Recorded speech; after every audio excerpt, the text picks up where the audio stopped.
Because I have this picture before us, before we can start. Okay.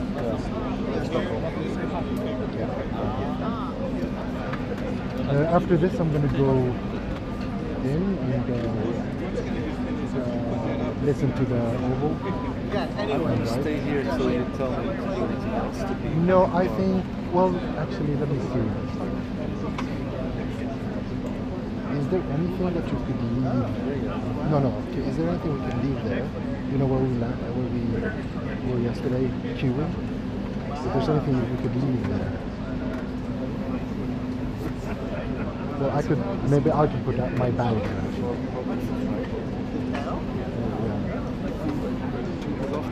You don't come back to this place, no one stays here anymore. As soon as they're giving you don't allow this.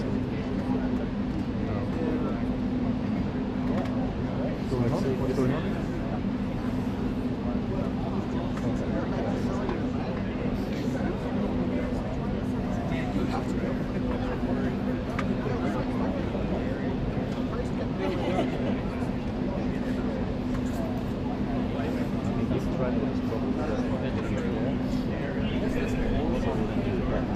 Maybe I'll just put my bag there.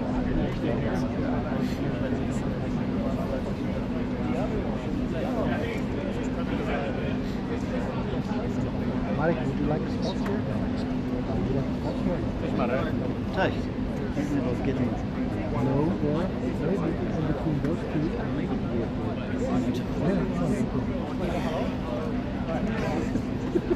Just be careful with the wire. Yeah.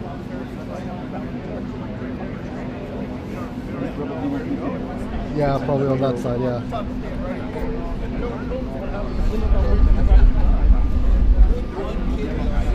No, I'm just trying to figure out where you want me to send it to.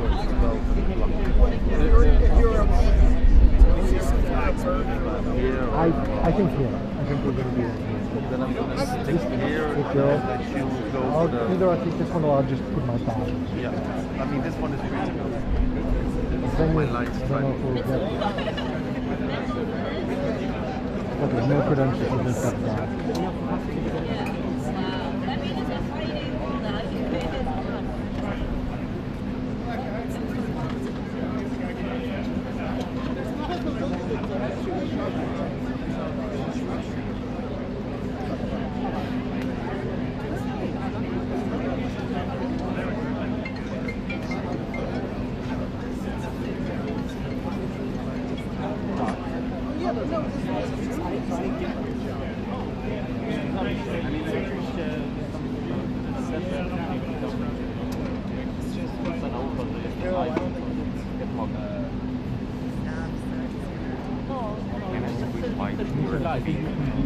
Well, that could be a good sign. Does he look kind of face? No? No. Otherwise, I'll let you.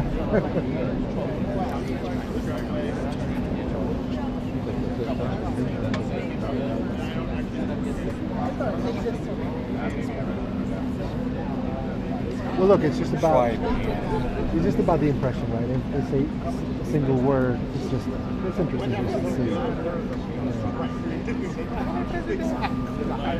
Yeah,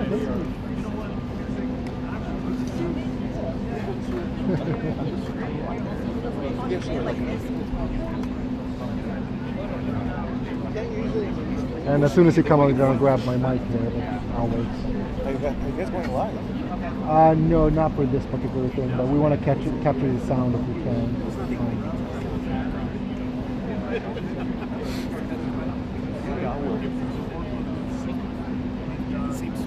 Now we're like when he's coming. I'm not trying to hide. I'm going to let down. Sorry, you lost it. Yeah, I don't think they're going to let you in here. Yeah. I mean, maybe you can squeeze that back there, but not here. Yeah. No, I don't think you can be here. I'm going to be, I have to have my read. And do you have a camera behind your face? Maybe there. Yeah, unless, but Marek is sitting here, right? So, you know, if they want to... You're good there? Sorry. Yeah, okay, good. Yeah, I don't.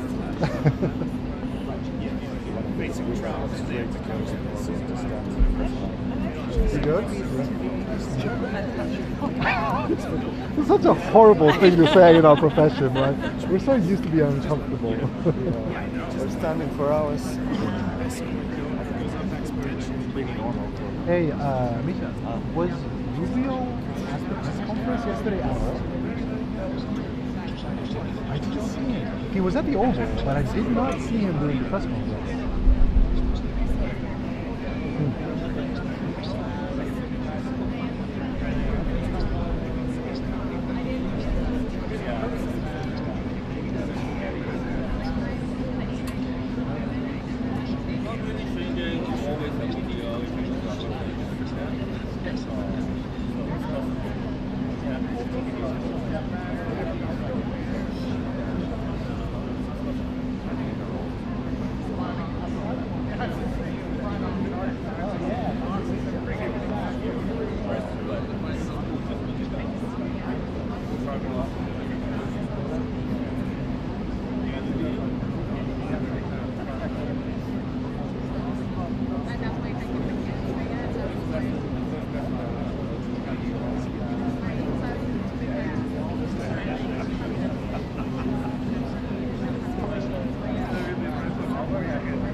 Tredje dagen på raken.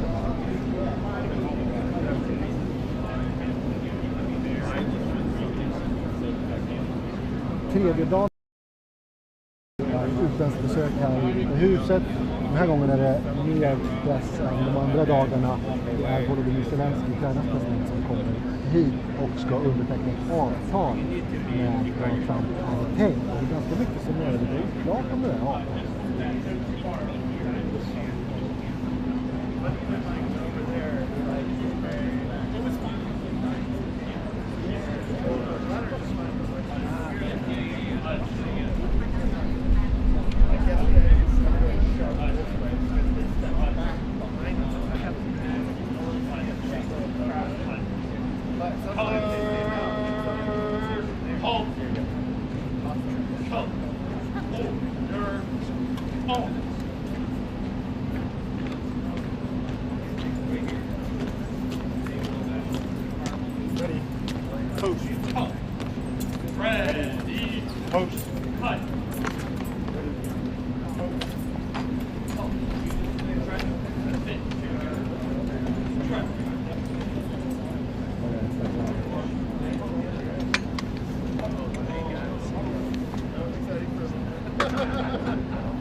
phone back there.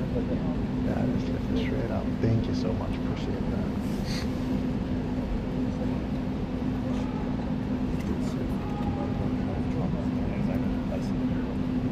Yeah, yeah. I'll let you know. Nobody's running this time. It's often like that. You're actually going to see it better, Misha. Yeah, you're going to see it better because I have the pillar in the way. Trump is going to step out a few steps there. And I'll tell you when I see it in the glance by.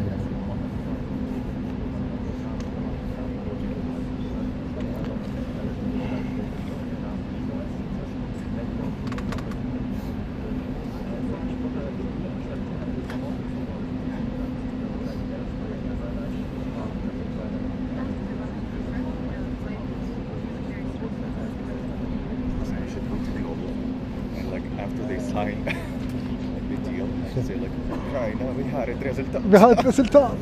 12 poäng.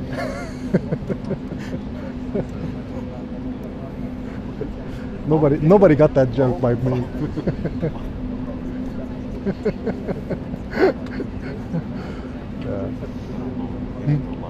No. Okay. Well, flags are not up yet, so they're not.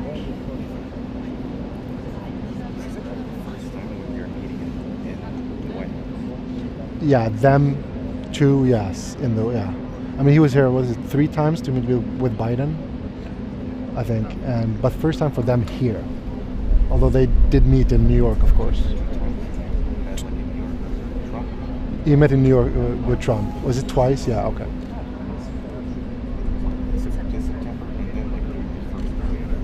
Oh, okay, but he wasn't president? Wait, was he president back then? Okay. That's true. Yeah, that's true.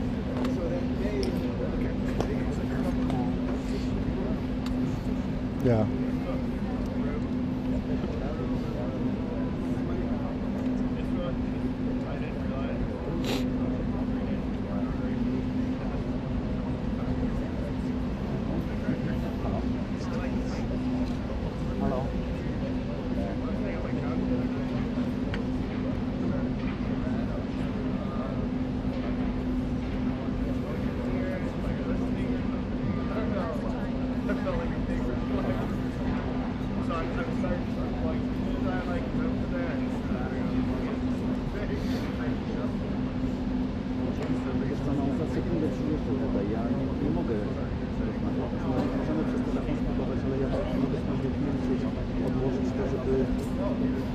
To nie jest dobry pomysł. On jeszcze nie przyjechał. Ale kogoś, ja klęczę na ziemi w grupie reporterów, za chwilę jak on przyjedzie, to tutaj ja będę musiał się rozłączyć. Co jeżeli ja ci powiem, że tam się rozłączyć? To nie jest dobry pomysł. Jak mogę, to wchodzę, jak nie mogę, to nie mogę, naprawdę.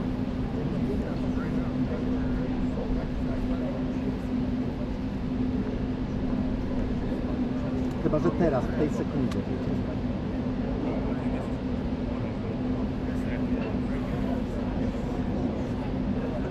Tutaj stoją już żołnierze, już czekają z flagami, może to się przedłuży, więc może spróbować tuż przed wejściem. Ja ci tylko powiem, czy mogę wejść, czy nie. Najwyżej przerwę, powiem, że właśnie przyjeżdża i że nie czeka. Dobra, to zadzwoń do mnie tuż na 30 sekund przed wejściem.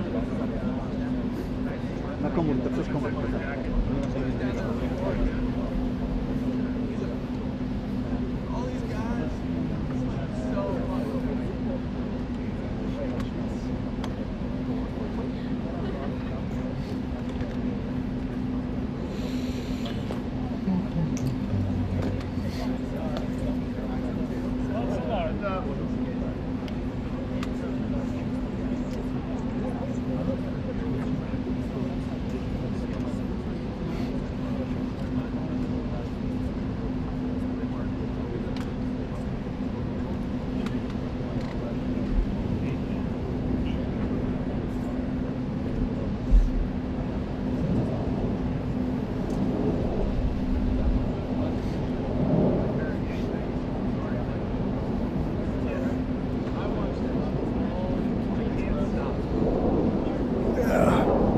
They haven't even opened the gates yet, right?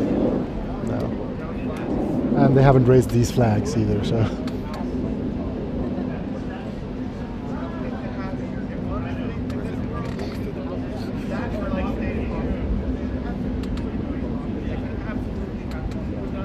It was so funny. I caught Macron after his meetings. I caught him walking down Pennsylvania Avenue, like right after. He was just walking down. Yeah, I think he wanted to go see Lafayette. I think so. I honestly think so. Maybe he wanted to go there. Yeah, a little bit. Yeah. I'm born in Algeria, so I grew up speaking French and Algerian Arabic. C'est super. Vraiment. And of course 12 points.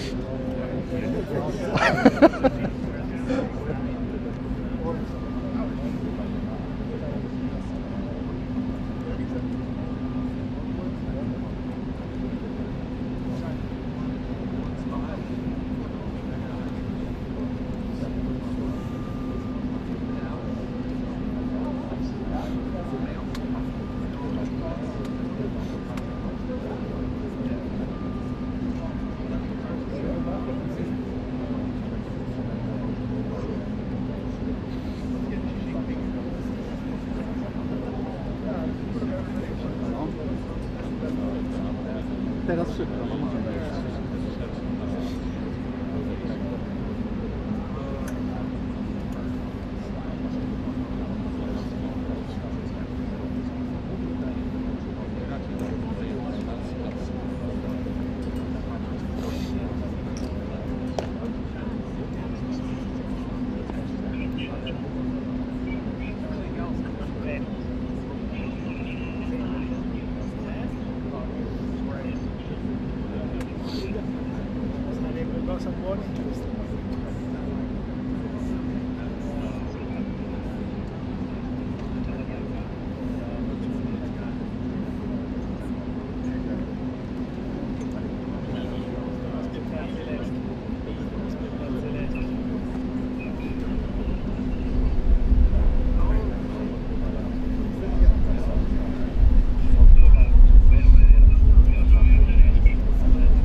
Witam serdecznie.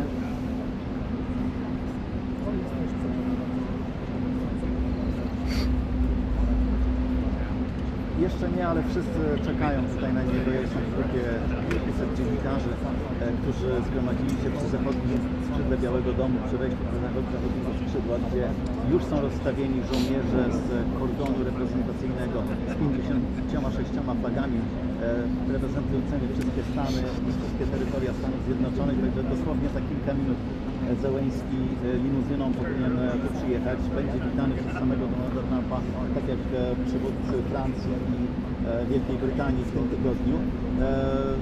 No a potem będzie spotkanie w gabinecie owalnym, będą odpowiadać na pytania dziennikarzy, będzie podpisanie tej ramowej umowy, ale z tego co przed chwilą się dowiedziałem, to nie sami prezydenci, tylko ministrowie skarbu i finansów ze strony amerykańskiej i Ukrainy to porozumienie ramowe podpiszą, bo jest to takie wstępne porozumienie, ono mówi o współpracy w wydobyciu minerałów i eksploatacji złóż naturalnych Ukrainy, ale to nie jest jeszcze ostateczne porozumienie, nie ma tutaj także gwarancji bezpieczeństwa dla Ukrainy. No ale z punktu widzenia Donalda Trumpa jest to duże osiągnięcie, bo on może powiedzieć swoim wyborcom: popatrzcie, Joe Biden dawał pieniądze Ukrainie, Trump powtarza tę liczbę 350 miliardów dolarów, to jest znacznie zawyżona, no ale może powiedzieć swoim wyborcom: zobaczcie, ja odzyskuję także pieniądze, nie tylko daję Ukrainie. I myślę, że muszę już kończyć, bo słychać już limuzynę prezydenta Zełenskiego. Don't they take up their flags first? Yeah, I know. Time, Listening to the sounds. Oh, okay.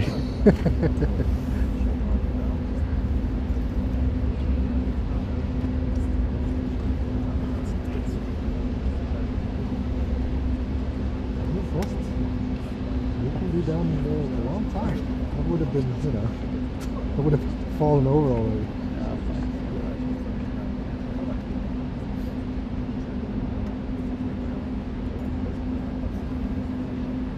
I ride bicycles, so I have some. Oh, that's what it is. There's a super nice race in Sweden. It's 300 kilometers. Yeah, I did it a few years back. It was fun. It took me many hours. Took me, and it starts in the middle of the night. I done it. Yeah. Yes. It took me like 15 hours. Started at midnight, and I finished at 3 p.m. the day after.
I was gonna say, yeah.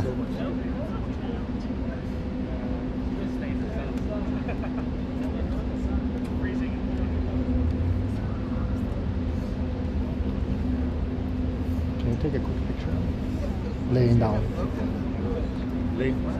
Laying down.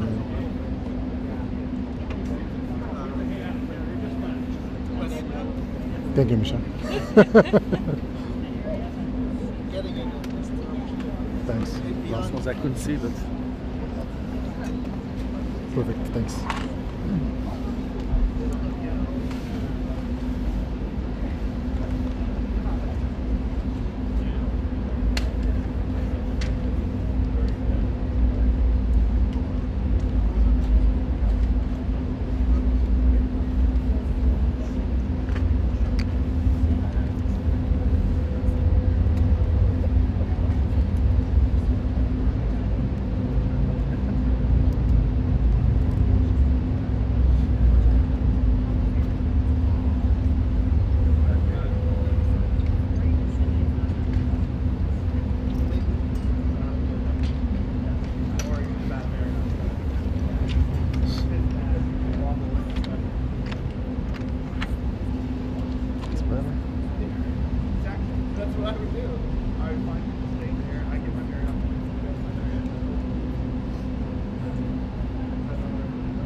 Deals. It really feels like that, yeah.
sign. Mr. President, do you think it's going to be a good meeting, sir?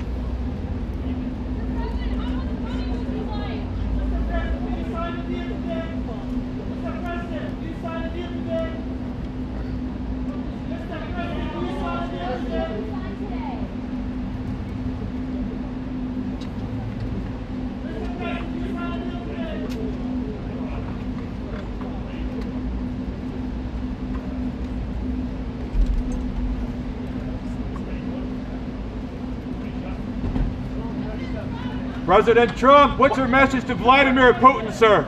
Пане президенте, Trump, як настрій? President Trump, do you have a message for Vladimir Putin as you meet with President Zelensky today?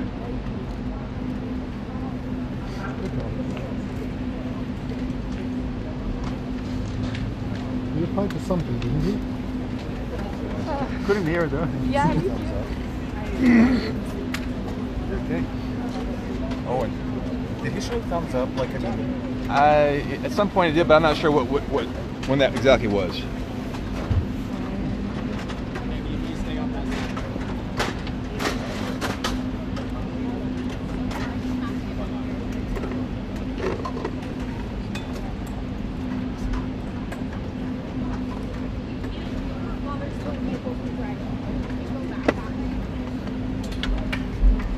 All right, well, I'll go in. Here you go. Sorry, buddy.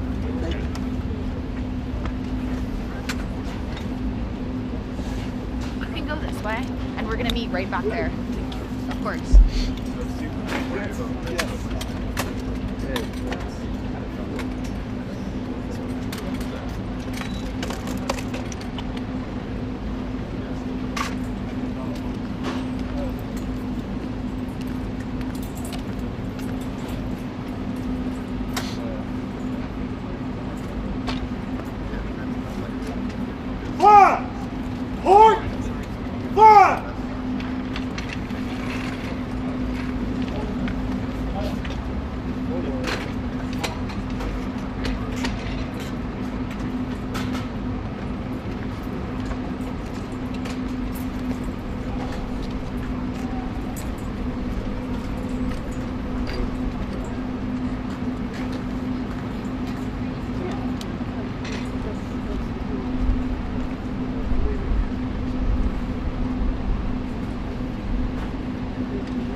Dobra, też uciekam.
来临之后能够一战并且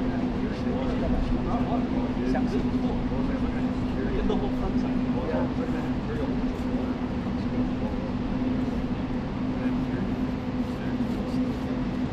Oh, I see. This word. 泽连斯基本次来访来临之后能够促成一战并且维持乌克兰主权的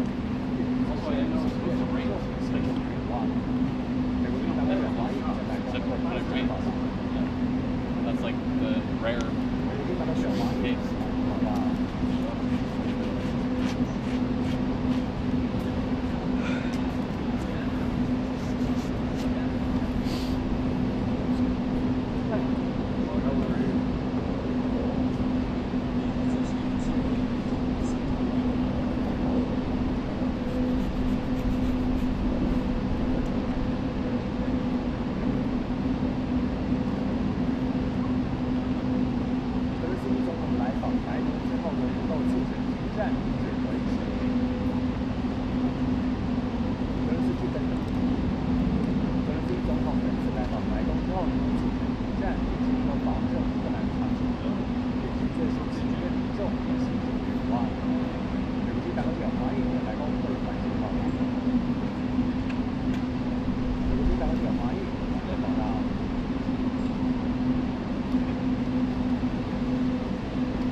The people united will never be defeated. The people united will never be defeated.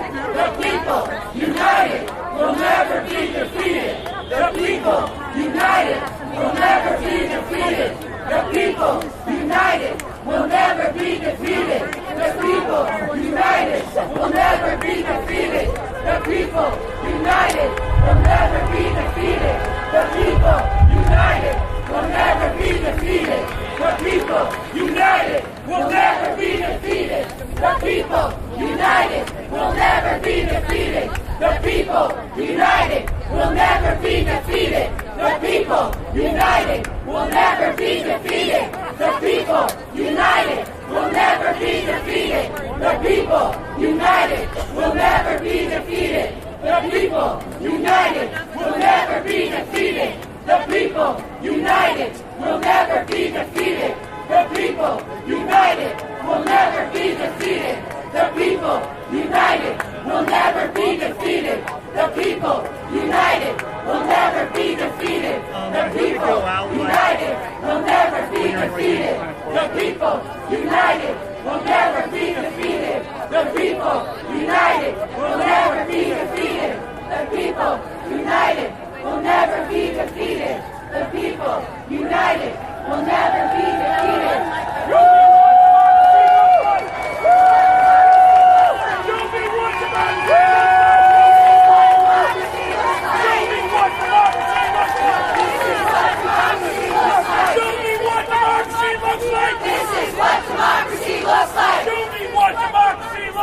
This is what democracy looks like. Sorry, can I be slightly tonight? Thank you, I appreciate it. Go vote! Vote them out! Sure. All right. Everybody, we need your support. Sing with us if you can hear us. Okay. You gotta put one foot in front of the other and lead with love. Put one foot in front of the other and lead with love. You gotta put one foot in front of the other and lead with love. Put one foot in front of the other and lead I have like a small Don't you give up. Don't you give up. You're not alone. You're not alone. Just look ahead. Just look ahead. Keep moving on. Put one foot in front of the other and lead with love. Put one foot in front of the other and lead with love. You gotta put one foot in front of the other and lead with love. Put one foot in front of the other and lead with love. Lift up your eyes. Lift up your eyes. Don't you despair. Don't you despair. Just look ahead. Just look ahead. The path is there. You gotta put one foot in front of the other and lead with love. Put one foot in front of the other and lead with love. You gotta put one foot in front of the other and lead with love. Put one foot in front of the other and lead with love. I know you're scared. I know you're scared. And I'm scared too. But here I am. But here I am. Right next to you. Right next to you. You gotta put one foot in front of the other and lead with love. Put one foot in front of the other and lead with love. You gotta put one foot in front of the other and lead with love. Put one foot in front of the other and lead with love. And lead with love.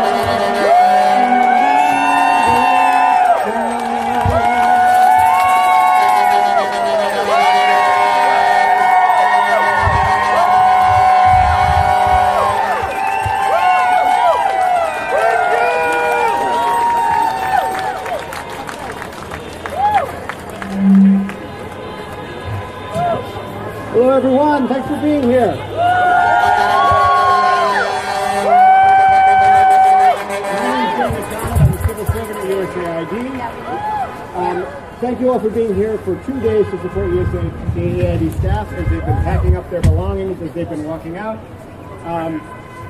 Very emotional couple of days here, right? We wanted to gather you folks at the end of this period, towards the end. So let me turn the mic up a little. We wanted to organize you all towards the end of that to say we grieved for USAID, and now we're thinking about what comes next for our country, what comes next for our federal workers.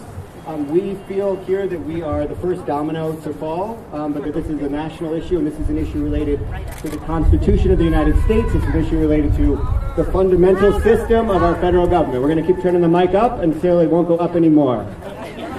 Anybody can turn it up anymore? They're saying louder. That's as loud as it goes. All right, this is what we have. Keep encouraging me, all right? So I'm going to MC this event. I might speak a little bit at the end as well, but we have a lot of illustrious leaders from USAID and some leaders from the AFG Union that are going to speak here. So we have a series of remarks, and then in between, we welcome any chance, we welcome the good energy.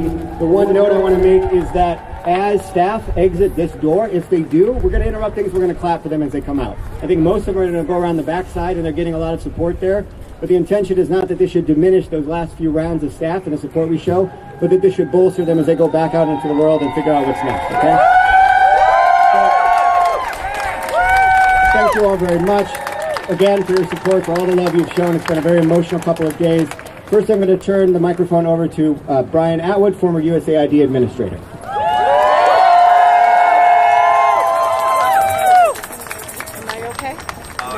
Thank you very much, everybody, for coming out today. This is just a really sad occasion. I know there are many people in the audience here who don't even remember me, but about 25 years ago, we had to fight like hell to keep AID alive, and we managed to do that until this very day.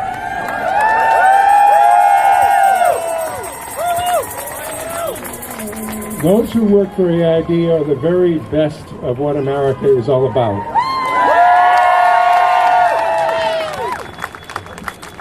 We understand the values that we hold dear. As the former President Biden said, you know, this country is an idea, and a sacred idea that has, for many, many years, led the world in the right direction. We have very serious questions now as to which direction we are heading. But I just want to say one thing about the situation we're in now. If there's a silver lining, it is that we have journalists covering this event, we have people writing articles. The American people are finally coming to an understanding of what AID is all about. It's all about saving lives. It's about, if you will, some people like to call it soft power. I call it hard pragmatism. It's about what we are doing in the world to make it a better place. It isn't rocket science, and yet we have a rocket scientist who has not a clue about what he's doing. Not a clue. I'm not going to speak very long today because it's quite obvious that there are emotions here, and I'm not sure I can control mine for much longer. I really have come to love the people of USAID. I've met with them all over the world. I've seen the people that we help. I've seen the young children that are alive today because of AID's work.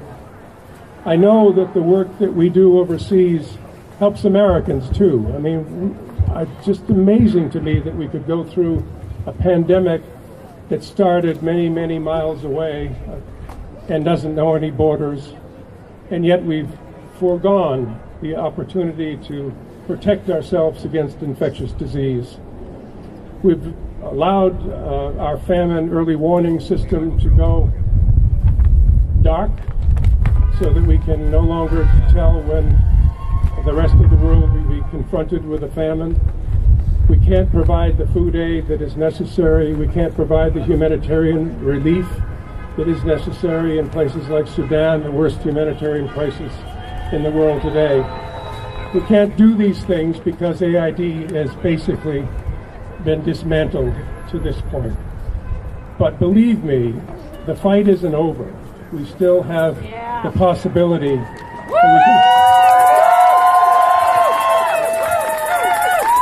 We still have the possibility that a few Republicans will come to our aid, people that understand this program and know it well. And the continuing resolution is coming up. It may well be that, unfortunately, compared to the fight that we had previously, that we will be a part of the State Department. But as long as there's a firewall so that development assistance can be used for development purposes, then that might not be such a bad conclusion. We just need to figure out how we continue to fight along and to maintain an institution that has been so valuable to the American people. It's a reflection of who we are as a nation. Thank you all for coming out today. Thank you so much, former administrator. And now we're going to turn to a former deputy administrator from a different administration, a different perspective and time and place, but also strong supporter. Here's James Kimball.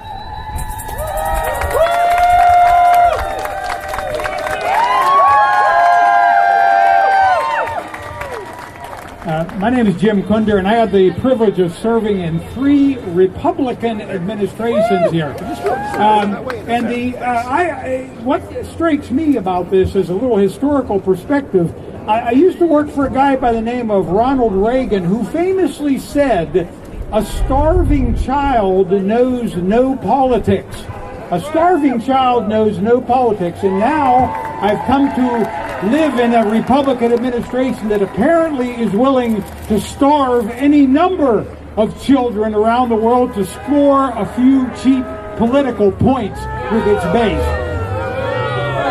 So we're standing here in front of the Ronald Reagan building, of course, where USAID is headquartered, and right there for the cameras was where somebody defaced the federal building a couple of weeks ago by chiseling the USAID sign off of the building. I wonder who authorized that and what expenditure of public funds was justified to deface the federal building.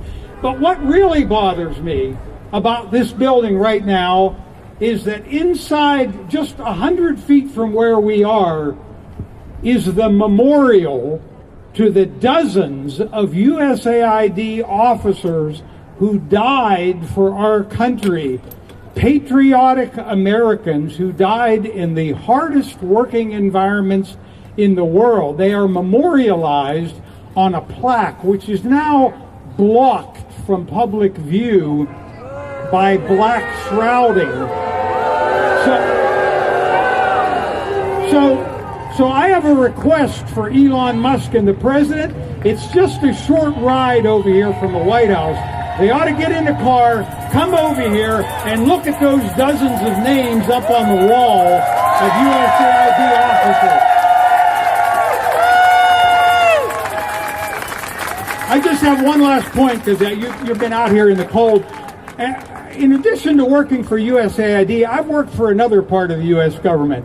I served in the United States Marine Corps as an infantry officer. And I tend to look at USAID's role in terms of national security as well. And so right now, we're pulling out of the strategic South Pacific Islands, where USAID is the only game in town to prevent Chinese dominance.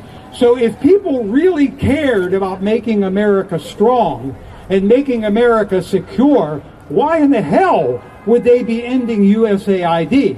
And I think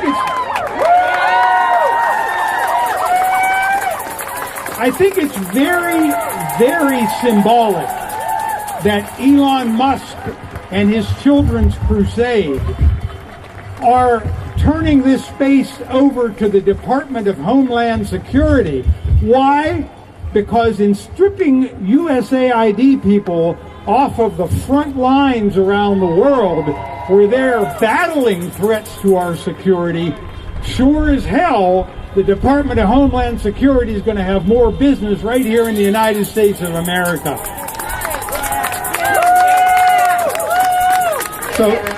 So listen, one last request. This is all up to the United States Congress. The United States Congress has got to do its constitutional duty. Call your senator. Call your representative. Don't give up the fight. USAID is one of the best strategic ideas America ever had. Thank you. Thank you so much. Thank you so much. And now we're going to introduce Susan Reichley, the former counselor at USAID, the senior foreign service officer. It's hard to follow our former administrator and our former deputy administrator, but I want to say to all of you, we see you. Thank you. Everybody who is here, we see you around the world and what you are doing. Listen to this. This is not just a pass in the night. This is more than 6 decades of your work that has mattered, that has made a difference. You have not only saved lives from the Green Revolution to the discovery of ORT, oral rehydration therapy, you have done big things. And I know you will continue to do big things because that's what America is about. We are about saving lives. We are about protecting America, our national interests. That is why President Kennedy created USAID, the Peace Corps, and so many institutions that we know and we love. And we are going to keep fighting for USAID. This is not done. And to our colleagues overseas, around the embassies in the world, our partners, all of our partners who are suffering so much, our local partners who have placed so much confidence in the United States of America, we are here. We are not backing down. We are too strong. We are here for you. We are going to keep fighting. So please, this community that has been built and that will continue long after they take this building back, because guess what? Buildings don't matter. We don't care about real estate, do we? No, we're not in the business of real estate. We're in the business of saving lives and our national interests. So hide this building. We're staying together because we are all about development. And there are the 3 Ds: development, diplomacy, and defense. And guess what? We're not giving up, and none of you clearly are giving up. We got to keep strong, keep fighting, and I will pass the mic back. Thank you.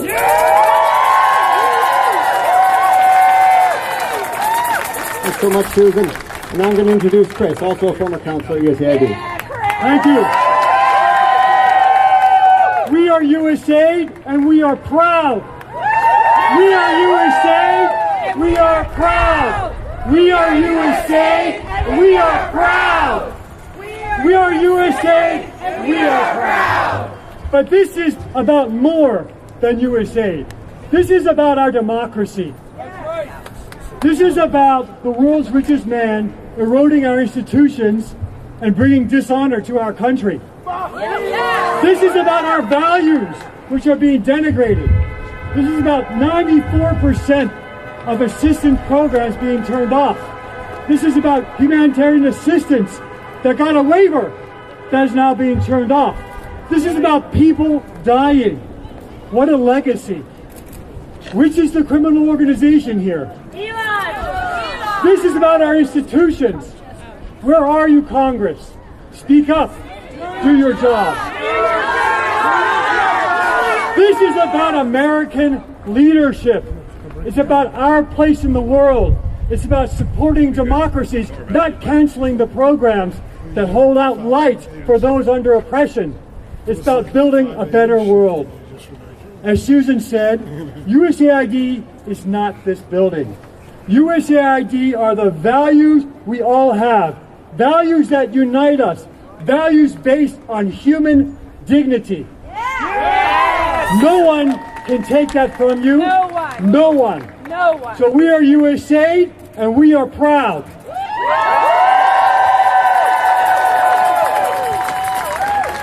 Thanks so much, Chris. Next up, we're going to invite Johnny Walsh, a former senior leader here at USAID and my former boss.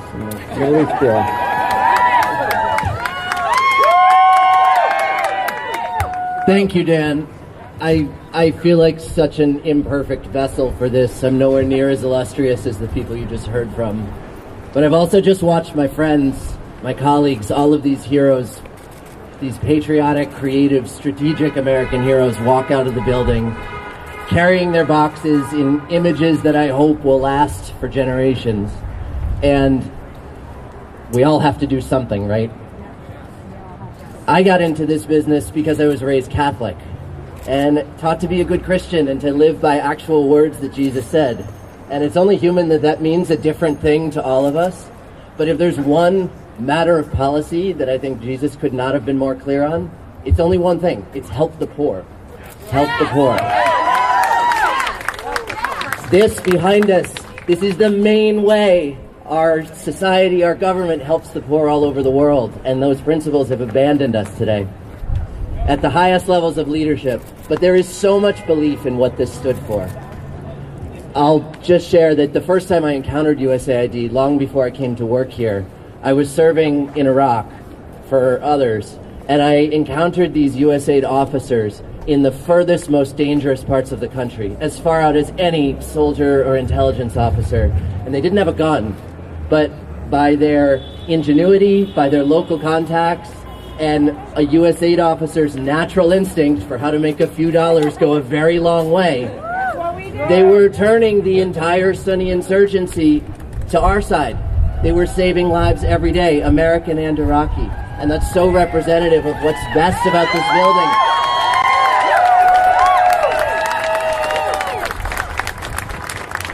I was lucky enough to get to go to work for USAID when Samantha Power was the administrator here. I got to work with the democracy team that was advancing our democratic values all over the world. It's been so hideously maligned, but this is the place, this is the organization that has stood up for people fighting for freedom, for free speech, for human decency, for civil society. And then I got to work on the Middle East, in the Middle East office, just until recently. And I was thinking, as the Syrian revolution happened, when that war started, before the untold suffering happened there, it was so easy for people to make the argument that it doesn't matter, like it's far away, it doesn't affect our core interests. And then that war gave rise to the most dangerous terrorist group in history and to the refugee crisis that upended Europe. USAID has been there to help, has stuck with Syria all that time. There's a moment of such huge opportunity to save lives and help American interests at the same time. And I don't sense that in the decisions that have happened to shut down USAID, that kind of consideration has remotely entered into the calculus of the people who made this choice. And so it can be such a dark moment, and none of us wants to give in to that. Nope. And I can hear it in everyone who came out here, in every car horn that honks in support, in the cheers for every hero who walks out of the building right now. I think it's the PLR Bureau at this moment. And if there's a thing I take heart from, it's that every one of these people walking out, they are as patriotic and moral and creative and strategic as they were 3 months ago. And they are going to go on to long futures. This was just the beginning of a very difficult period where what started as an attack on USAID has become an attack on the whole federal service. Let's keep going. We are all going to fight. And thank you so much for coming out for these thoroughly decent people. Let's keep this momentum going for as long as we possibly can, because there's real energy here. Thank you so much for coming, and God bless USAID. Thanks so much, Johnny. Now we've heard a lot from USAID leaders. We're going to hear now from Dave Can of the American Federation of Government Employees, the national, not the local. That's my union, and he's going to talk about how this goes beyond just USAID.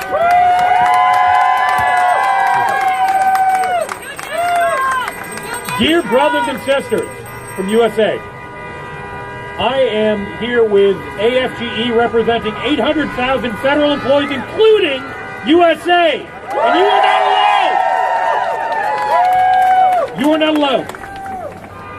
This is an awful moment. And I want to be here with you to talk about it briefly in regards to the past, the present, and the future. For over 90 years, your union has been fighting to protect and strengthen federal employees. There have been dozens of attacks on federal workers and their rights on the job. The last Trump administration saw attacks on your local and your union, and you came out stronger than before. Right now, there is an attack on federal employees, including USAID. This is an attack on Americans who serve Americans, and in your case, serve Americans through serving the most vulnerable people in the world. It is disgusting, it is cowardly, it is based on ignorance, and it will not stand. That's right. 800,000 federal employees, including USAID workers, are fighting this in the courts, and we're winning. Last night, the court said that the termination of probationary employees across the federal government was impermissible. That's your union, that's your power. We've had temporary restraining orders that have lasted, we've had temporary restraining orders that haven't. We're not going to win every battle. And today is proof that we're not going to win every step of the game. But this fight goes 90 years into the past and it goes into the future. The work you do is work that comes from your caring and your compassion and your love for other people. As one of the previous speakers said, that's not going anywhere. That's real estate that won't move. And the mission that needs to be achieved that you've done will not move. We will continue to fight in the courts. We will continue to fight in the streets. 800,000 federal employees, including USAID, will continue fighting forward. Thank you, guys. Thank you so much, Dave, and thanks to AFG for looking out for us. We appreciate it, and us looking out together. We've heard from a number of senior leaders. We're now going to hear from, not a senior leader, a dear friend of mine, Miley, who was terminated as one of the contractors of USAID. It takes a lot of courage to get up here after that lineup that we've had, after a lot of experienced speakers. But she said to me this morning that she's feeling motivated to do something and to do this. So please give a round of applause for Miley. Thank you.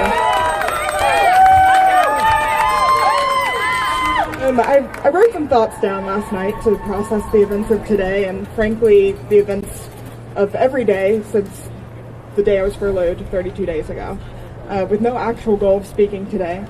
This crowd, this energy, this movement has encouraged me to do so today.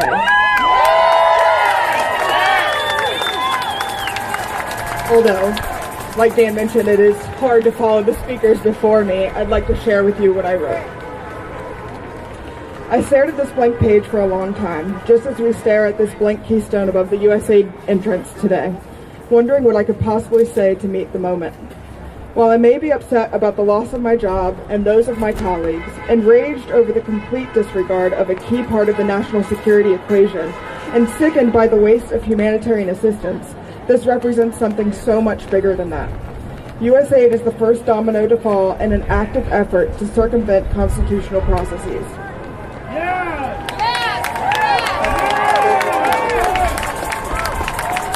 As an American who is proud of the land that raised me, I can understand holding out hope that checks and balances will suddenly reappear.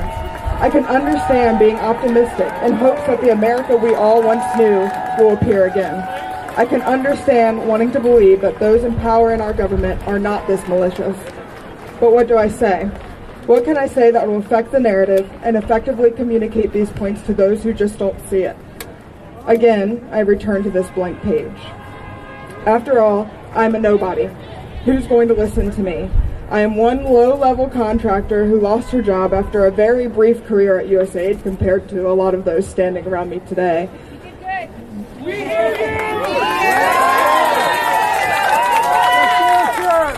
But all groups who are somebodies started as nobodies. All movements started somewhere. Every resistance had an origin point. For the people, by the people. We are the people. We are the ones that need to stand up against these unconstitutional acts. I urge us to look past the cloaks of government efficiency and taxpayers' interests and consider what is really being done here. Think about what you want for this nation and the ideals upon which it was founded. For a little pop culture reference, to quote Jane Fonda's recent acceptance speech, we are living in the documentary. Can we meet the moment?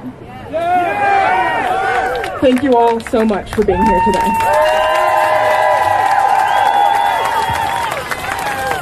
That was really great, Miley. Very moving to meet you. Miley's been my colleague for her entire time at AID, and it's pretty cool to see her up here too. Now it's my turn. I'll be the last speaker of today. And before I start, I think I'll lose in the flow. A lot of federal workers are showing up at the Senate. Fired federal workers, terminated federal workers. Tuesday is going to be a big day for that. So any of you who have been terminated or know those who have, please encourage folks to show up for that action on Tuesday. So I've said to myself on Monday, you know, I'm feeling energized by this, not depressed yet. But I never imagined in 5 days later I'd be standing up here like this. And I've been asking myself all day, how did I come to be in this position? It's not a comfortable, natural position for a civil servant. We're used to working right up there. We're used to working at our desks. We're used to being behind the scenes, and that's been my career most of my time. I started out as a child growing up in a very small town in rural Ohio, 900 people, Grand Rapids, Ohio. And I was as sort of white bread upbringing as you can imagine, right? I was literally an altar boy, literally a Boy Scout, okay? And as Johnny mentioned, what did I learn in church? I learned that Jesus puts the poorest first, the poorest and most vulnerable first. What did I learn in the Boy Scouts? I learned the value of service, and I learned the importance of going out past the horizon of comfort in order to do that service. What did I learn in grade school in Grand Rapids Elementary School? I learned to pledge allegiance to the Republic, and I learned about the founding principles of this country and the checks and balances that uphold our entire system of government. And so here, before I fast forward 20 years, I show up at USAID. How perfect for a rule follower like me. Lots and lots of rules. You got to have a security clearance. Every dollar we're tracking, every record has to be carefully attended to. But I also get to travel the world. I get to help people when I travel the world, and I get to do that on behalf of the people that I grew up with back in rural Ohio. Okay, and throughout my thank you, and throughout my 10 years as a civil servant here, I know that those folks have been proud of me, and they've been proud of me because they know that I'm doing their work, right? We're proud of you. Thank you, and they know that I'm doing their work, and they know that, and I'm able to articulate the value of USAID's work, right? And I've been able to articulate that value not just back home, but also here in Washington, because that's a lot of what we do. To Republican and Democratic administrations, in the first Trump administration, had a very successful period in my career working with the administration to make sure that we carved our work and our message to reflect their needs. We expected more of that this time. That's not what we got. On Capitol Hill with Republicans and Democrats alike, making absolutely sure every minute of every day that our work reflects the democratic will of the American people, and if it doesn't, changing course very quickly. That has been the primary way that I see my role here, okay? That all went away. $40 billion, or nearly $40 billion went away over the course of the last couple of weeks, right? This is work, as you all know intimately and have heard from other speakers, this is life-saving work. It's all life-saving if you look at the horizon long enough, right? The democratic stabilization work, the work to build resilience, it's all life-saving, and it's all pretty much all gone. And so I'm reflecting now and saying, what can I do? I learned those lessons there. I came here. I applied those lessons. And one of the things, the very first thing I did is I swore an oath to the Constitution. Okay? And that oath, it talks about defending against enemies, both domestic and foreign.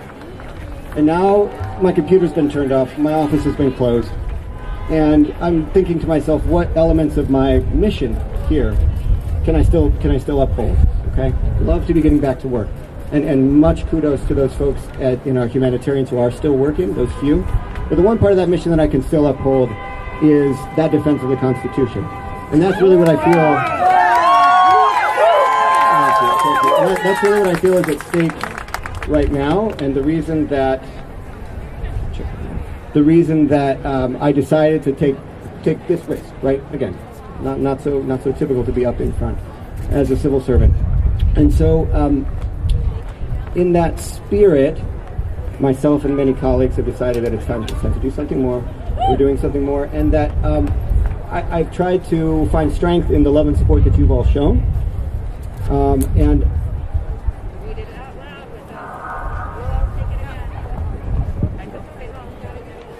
all right, I have the oath here in front of me, and so I think we'll reaffirm that oath in just a moment here. But just to kind of conclude what I was planning to say here, I've taken strength in the love and support from that community, and I've thought, what message would I be giving back to that community in Ohio? Okay, and I would be saying, some of you may feel more or less strong about the work of foreign assistance. You may need to be convinced, right?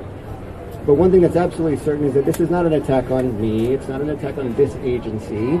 It's an attack on the democratic principles that underpin the United States government. And why is that? It's because their representatives voted for this funding, Republican and Democrat alike. It's because their representatives over the years established USAID, continue to appropriate funding for USAID. Their representatives voted for the nominees to the courts that have placed the orders on USAID. The USAID is now rejected.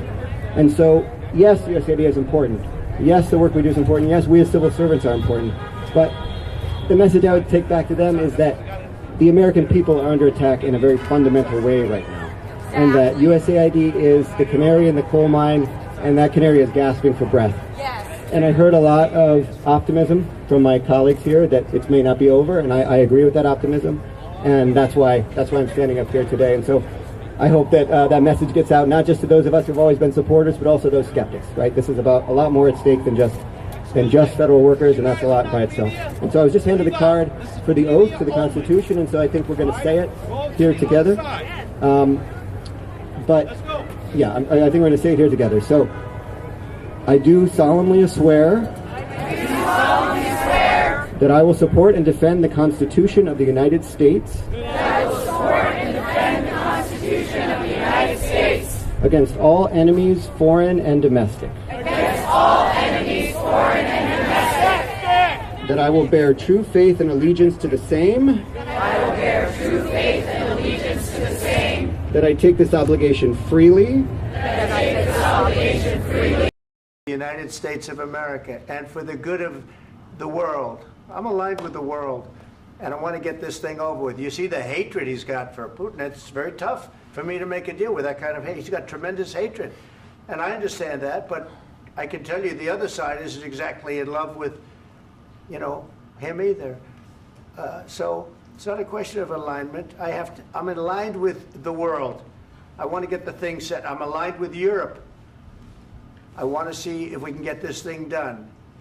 You want me to be tough? I could be tougher than any human being you've ever seen. I'd be so tough. But you're never going to get a deal that way, so that's the way it goes. All right, one more question. Hey, I want to respond to this. So look, for 4 years in the United States of America, we had a president who stood up at press conferences and talked tough about Vladimir Putin, and then Putin invaded Ukraine and destroyed a significant chunk of the country. The path to peace and the path to prosperity is maybe engaging in diplomacy. We tried the pathway of Joe Biden of thumping our chest and pretending that the President of the United States' words mattered more than the President of the United States' actions. What makes America a good country is America engaging in diplomacy. That's what President Trump is doing. Can I ask you? Sure. Yeah? Yeah. Okay. So he occupied our parts, big parts of Ukraine, part of East and Crimea. So he occupied it on 2014. So during a lot of years, so I'm not speaking about just Biden, but those time was Obama, then President Obama, then President Trump, then President Biden, now President Trump, and God bless, now President Trump will stop him. But during 2014, nobody stopped him. He just occupied and took. He killed people. You know what the contact line? 2015. 2014. 2014 and 2014. 2014. Yeah. So I was not here. Yeah, but that's exactly right. Yes, but during 2014 till 2022, Yeah, the situation the same. The people have been dying on the contact line. Nobody stopped him. You know that we had conversations with him, a lot of conversations, my bilateral conversation, and we signed with him, me, like a new president. In 2019, I signed with him the deal. I signed with him, Macron and Merkel, we signed ceasefire. Ceasefire. All of them told me that he will never go. We signed him with gas contract. Gas contract. Yes, but after that, he broken this ceasefire. He killed our people and he didn't exchange prisoners. We signed the exchange of prisoners, but he didn't do it. What kind of diplomacy, JD, you are speaking about? What do you mean? I'm talking about the kind of diplomacy that's going to end the destruction of your country. Yes, but if you Mr. President, with respect, I think it's disrespectful for you to come into the Oval Office and try to litigate this in front of the American media. Right now, you guys are going around and forcing conscripts to the front lines because you have manpower problems. You should be thanking the President for trying to bring an end to this conflict. Have you ever been to Ukraine that you say what problems we have? I have been to. Come once. I've actually watched and seen the stories, and I know what happens is you bring people, you bring them on a propaganda tour, Mr. President. Do you disagree that you've had problems bringing people into your military? And do you think that it's respectful to come to the Oval Office of the United States of America and attack the administration that is trying to prevent the destruction of your country? A lot of questions. Let's start from the beginning. Sure. First of all, during the war, everybody has problems, even you, but you have nice ocean and don't feel now, but you will feel it in the future. God bless. You don't know that. God bless. You don't God know bless. that. You will not have a war. Don't tell us what we're going to feel. We're trying to solve a problem. Don't tell us what we're going to feel. I'm not telling you. Because I'm you're in no answering on position this to question. dictate that. That's Remember exactly what this. you're doing. You're in no position to dictate what we're going to feel. We're going to feel very good. You will feel influence. We're going to feel very good and very strong. You will feel influence. You're right now not in a very good position. You've allowed yourself to be in a very bad position, and he happens to be right about it. From the very beginning of the war. You're not in a good position. You don't have the the cards right now. With us, you start having not cards. playing cards. Right now, you don't. I'm You're playing serious, cards. Mr. President. You're I'm playing very cards. serious. You're gambling I'm with the president lives in of war. millions of people. You You're gambling with World War III. You're gambling with World War III. And what you're doing is very disrespectful to the country, this country. That's with back all to respect you. to your Far country. more than a lot of people said they respect. should have. Have you said thank you once? This A lot entire of meeting? times. No, in this Even entire meeting, today. have you said thank Even you? today. You went to Pennsylvania and campaigned for the opposition in October. Offer some words of appreciation for the United States of America and the president who's trying to save your country. Please, you think that if you will speak very loudly about the war, He's not speaking loudly. He's not speaking loudly. Your country is in big trouble. Can I Wait a answer? minute. No, Can you've I done a lot answer? of talking. Your country is in big trouble. I know. You're not I winning. know. You're not winning this. You have a damn good chance of we are coming out staying, okay because of Mr. us. President, we are staying in our country, staying strong from the very beginning of the war. We've been alone, and we are thankful. I said thanks You haven't in been this alone. cabinet, You and haven't not been only alone. in this We cabinet. gave you, through I this said stupid president, $350 billion. You voted we gave for you your military president. equipment, You and you voted men for are your brave, president. but they had to use our military. What about If you didn't have You our invited military me- equipment, You invited if me you to didn't speak. have our military equipment, this war would have been over in 2 weeks. In 3 okay? days, I heard it from Putin. In 3 days, this is something Maybe new. less. In 2 weeks, of course, yes. It's going to be a very hard thing to do business like this. I Again, tell you. just say thank you. I said a lot of times thank you to American people. Accept that there are disagreements, and let's go litigate those disagreements rather than trying to fight it out in the American media when you're wrong. We know that you're wrong. But you see, I think it's good for the American people to see what's going on. I understand, sir. I think it's I very understand. important. That's why I kept this going so long. You have to be thankful. You don't have the I'm cards. thankful. You're buried there. Your people are dying. tell you You're again, running I low know. on soldiers. Don't- Listen, don't please, you're running Mr. low on President. soldiers. It would be a damn good thing. Mr. And then President. then you tell us, I don't want a ceasefire. I don't want a ceasefire. I want to go and I want this. Look, If you could get a ceasefire right now, I tell you, you take it so the bullets stop flying and your men stop getting killed. Of course, we want to stop the war. But you're saying you don't want a ceasefire. But I said to you, I want a ceasefire. with guarantees. Because you'll get a ceasefire faster than an agreement. Ask our people about ceasefire, what they think. That wasn't with me. For you what, that what wasn't this with me. means. That was with a guy named Biden who was not a smart person. That was with Obama. It was your president. Excuse me. That was with Obama, who gave you sheets, and I gave you javelins. Yes. I gave you the javelins to take out all those tanks. Obama gave you sheets.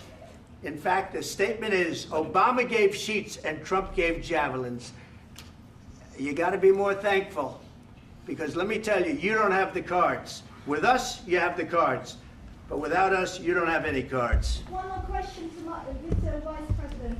I'm sorry. It's going to be a tough deal to make because the attitudes have to change.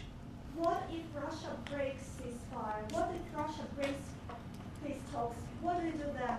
I understand that it's a heated conversation right now. What are you saying? She's asking, what if Russia breaks the ceasefire? What if anything? What if a bomb drops on your head right now? Okay? What if they broke it? I don't know. They broke it with Biden because Biden, they didn't respect him. They didn't respect Obama. They respect me. Let me tell you, Putin went through a hell of a lot with me. He went through a phony witch hunt where they used him and Russia. Russia. You ever hear of that deal? That was a phony Hunter Biden, Joe Biden scam. Hillary Clinton, Shifty Adam Schiff. It was a Democrat scam. And he had to go through that. And he did go through it. We didn't end up in a war. And he went through it. He was accused of all that stuff. He had nothing to do with it. It came out of Hunter Biden's bathroom. It came out of Hunter Biden's bedroom. It was disgusting. And then they said, oh, the laptop from hell was made by Russia. The 51 agents. The whole thing was a scam. And he had to put up with that. He was being accused of all that stuff. All I can say is this. He might have broken deals with Obama and Bush, and he might have broken them with Biden. He did, maybe. Maybe he didn't. I don't know what happened. But he didn't break them with me. He wants to make a deal. I don't know if you can make a deal. The problem is I've empowered you to be a tough guy. And I don't think you'd be a tough guy without the United States. And your people are very brave. But you're either going to make a deal or we're out. And if we're out, you'll fight it out. I don't think it's going to be pretty, but you'll fight it out. But you don't have the cards. But once we sign that deal, you're in a much better position. But you're not acting at all thankful. And that's not a nice thing. I'll be honest, that's not a nice thing. All right, I think we've seen enough. What do you think? Huh? This is going to be great television, I will say that. All right. We'll see what we can do about putting it together. Thank you, sir. I know this is easy. And I need the back of this. We'll see. I don't know. All right, guys, come on. Wait, hey, let's go. Guys, come on, let's move, please.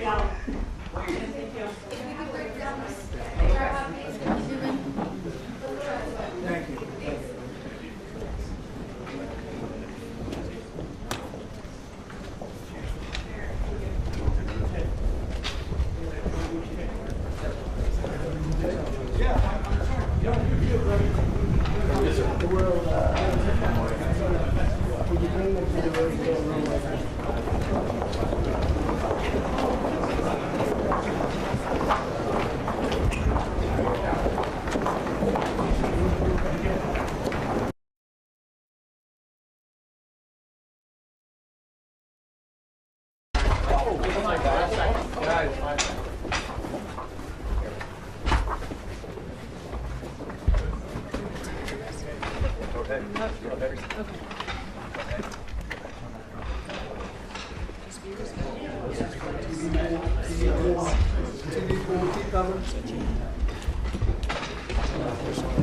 Right here.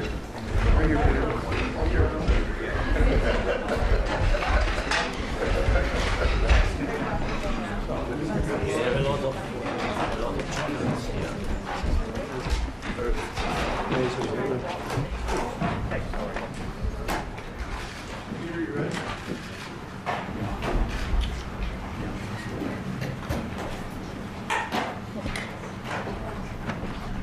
thank you very much. It's an honor to have President Zelensky of Ukraine, and we've been working very hard, very close. So we've actually known each other for a long time. We've been dealing with each other for a long time, and very well. We had a little negotiation spat, but that worked out great. I think for both countries, I think for the world, actually, beyond both countries. And we have something that is a very fair deal. And we look forward to getting in and digging and working and getting some of the rare earth. But it means we're going to be inside, and it's a big commitment from the United States, and we appreciate working with you very much.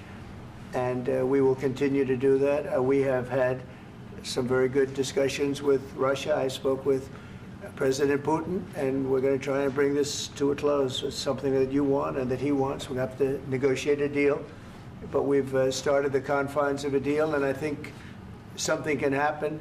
The big thing is the number of soldiers, mostly at this point, but soldiers being killed. You're losing thousands of soldiers. So on both sides, we're losing a lot of soldiers, and we want to see it stop, and we want to see the money get put to different kinds of use, like rebuilding, and we're going to be working very hard.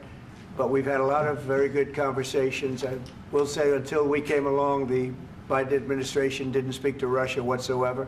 They didn't speak to anybody. They just allowed this to continue. And I will say that, I'll say in front of you, you've heard me say it 1,000 times, if I were president, this war would have never happened. We would have had a deal negotiated for you without having to go through what you've gone through.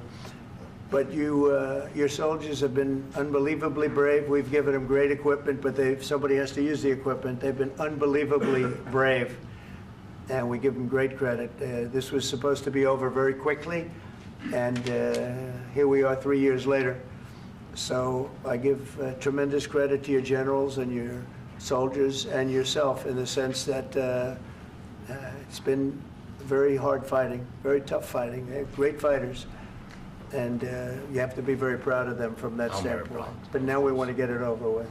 It's enough, right? We want to get it over with. So it's an honor to have you here. Thank you very much for coming. We're going to sign the agreement at the conference in the East Room in a little while, right after lunch. And we'll be having lunch together. We're also discussing some other things, and we appreciate everybody being here. It's somewhat of an exciting moment, but the really exciting moment is when they stop the shooting and we end up with a deal. And I think we're fairly close to getting that, and an honor to have you. And please, I'd like to say something. Yeah, thank you so much, Mr. President.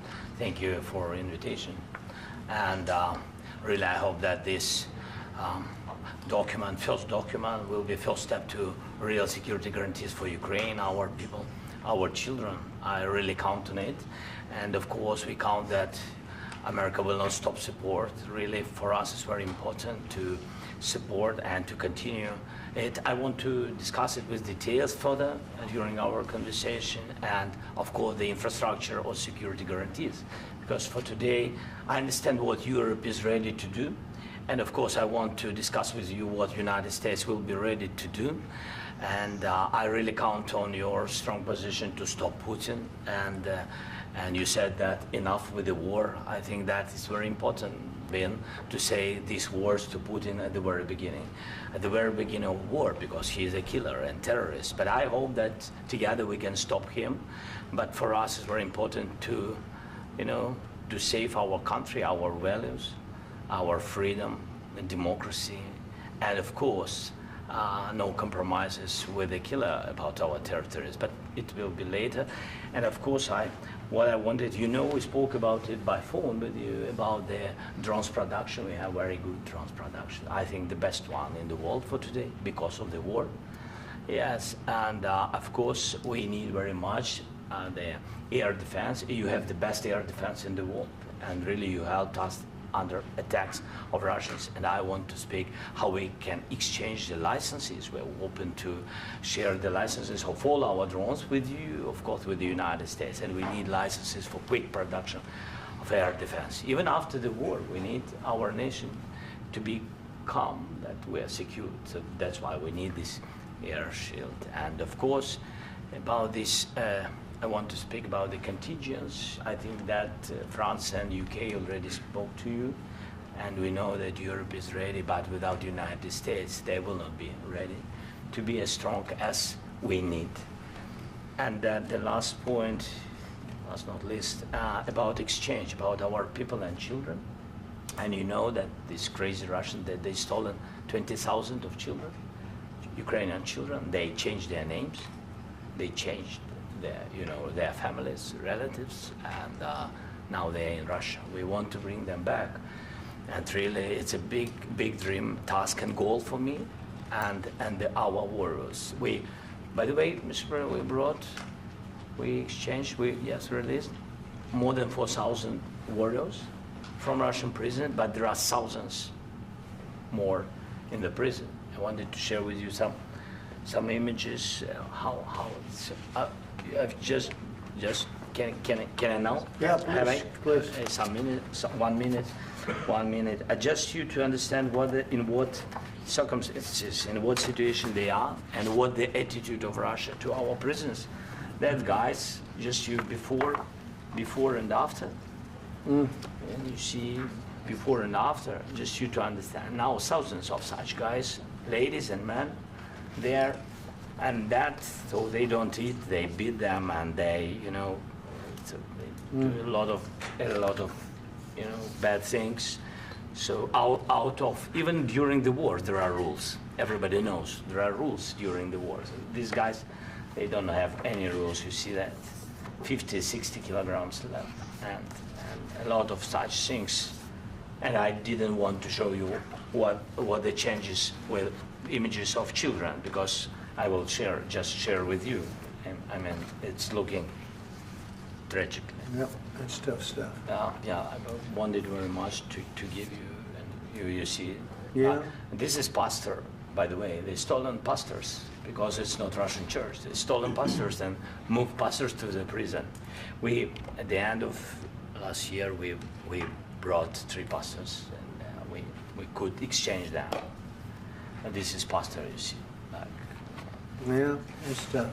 Yeah, so I mean, this I wanted to show you, and this. So thank you very much. We want to get that ended, right? Yeah, of course. We and want. I think we will. And we have to, of course. Do you have any questions, please? Mr. President. Thank you, Mr. President. With how much money is the U.S. going to put into the fund that is being created today, and how does this provide long-term security for Ukraine? Well, we don't know exactly how much, because we're going to be putting some money in a fund that we're going to get from the raw earth that we're going to be taking and sharing in terms of revenue. So it's going to be a lot of money will be made from the sale and from the use of raw earth. And as you know, our country doesn't have much raw earth. We have a lot of oil and gas, but we don't have a lot of the raw earth. And what we do have is protected by the environmentalists, but that can be unprotected. But still, it's not very much. They have among the best in the world in terms of raw earth. So we're going to be using that, using it for all of the things we do, including AI, and including weapons and the military, and it's really going to very much satisfy our needs. So it's something that just worked out really well. We have a lot of oil, and we have a lot of gas, we have a lot, but we don't have raw earth. So this has just about every component of the raw earth that we need for computers, for all of the things we do. This puts us in great shape. And long-term security for Ukraine, how does this provide? I think they're going to have great luck. I think once we make the agreement, that's going to be 95% of it. They're not going to go back to fighting. I've spoken with President Putin, and I feel very strong. I've known him for a long time, and I feel very strongly that they're very serious about it, and we'll make a deal. And when the deal is made, I don't think, we talk about security. Everyone's talking about the other day, all they talked about was security. I said, let me make the deal first. I have to make the deal first. I don't worry about security right now. We have to have a deal, because right now, last week, 2,000 soldiers died on both sides. 2,000, and they're losing 1,000, 2,000, 3,000 a week. So as we sit here and we talk, people are getting shot and dying on the battlefield. And you know, they're not American soldiers, but they're Russian soldiers and they're Ukrainian soldiers, and we want to be able to stop it. And we want to be able also to spend money on other things. We don't want to, this is a tremendous amount of money. And what the Biden administration did was terrible. They were giving money, but he had no security on the money. Europe, as you know, gave much less money, but they had security. It was in the form of a loan. They get their money back, and we didn't. And now, at least we're protected because the American taxpayer has to be protected too. But this is an incredible agreement for Ukraine because we have a big investment in their country now, and what they have, very few people have. And we're able to really go forward with very, very high-tech things and many other things, including weaponry that we're going to use in many locations, but that we need for our country. Mr. President, This allows us to do that. Will you continue sending military aid? Yes, go ahead, please. If I can just, yes. In the document, there is one of the very important points if we speak about business and investment. We never had LNG terminals in Ukraine. This document will open. I mean, the next documents, but anyway, here we see in the framework, we see really goodwill for this. LNG terminals for us is very important, and I think for security of European continent. We have the biggest storage, gas storage. We have the biggest in Europe, yes. Yes, and we can use it. Use it for LNG, use it for LNG, and we will do it.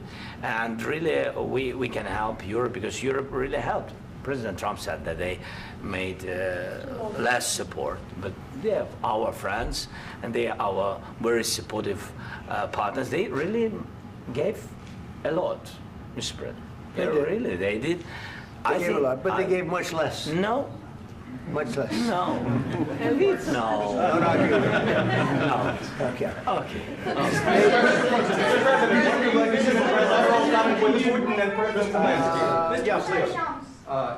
Mr. President Trump, you have repeatedly called the deal with Ukraine as a historical one.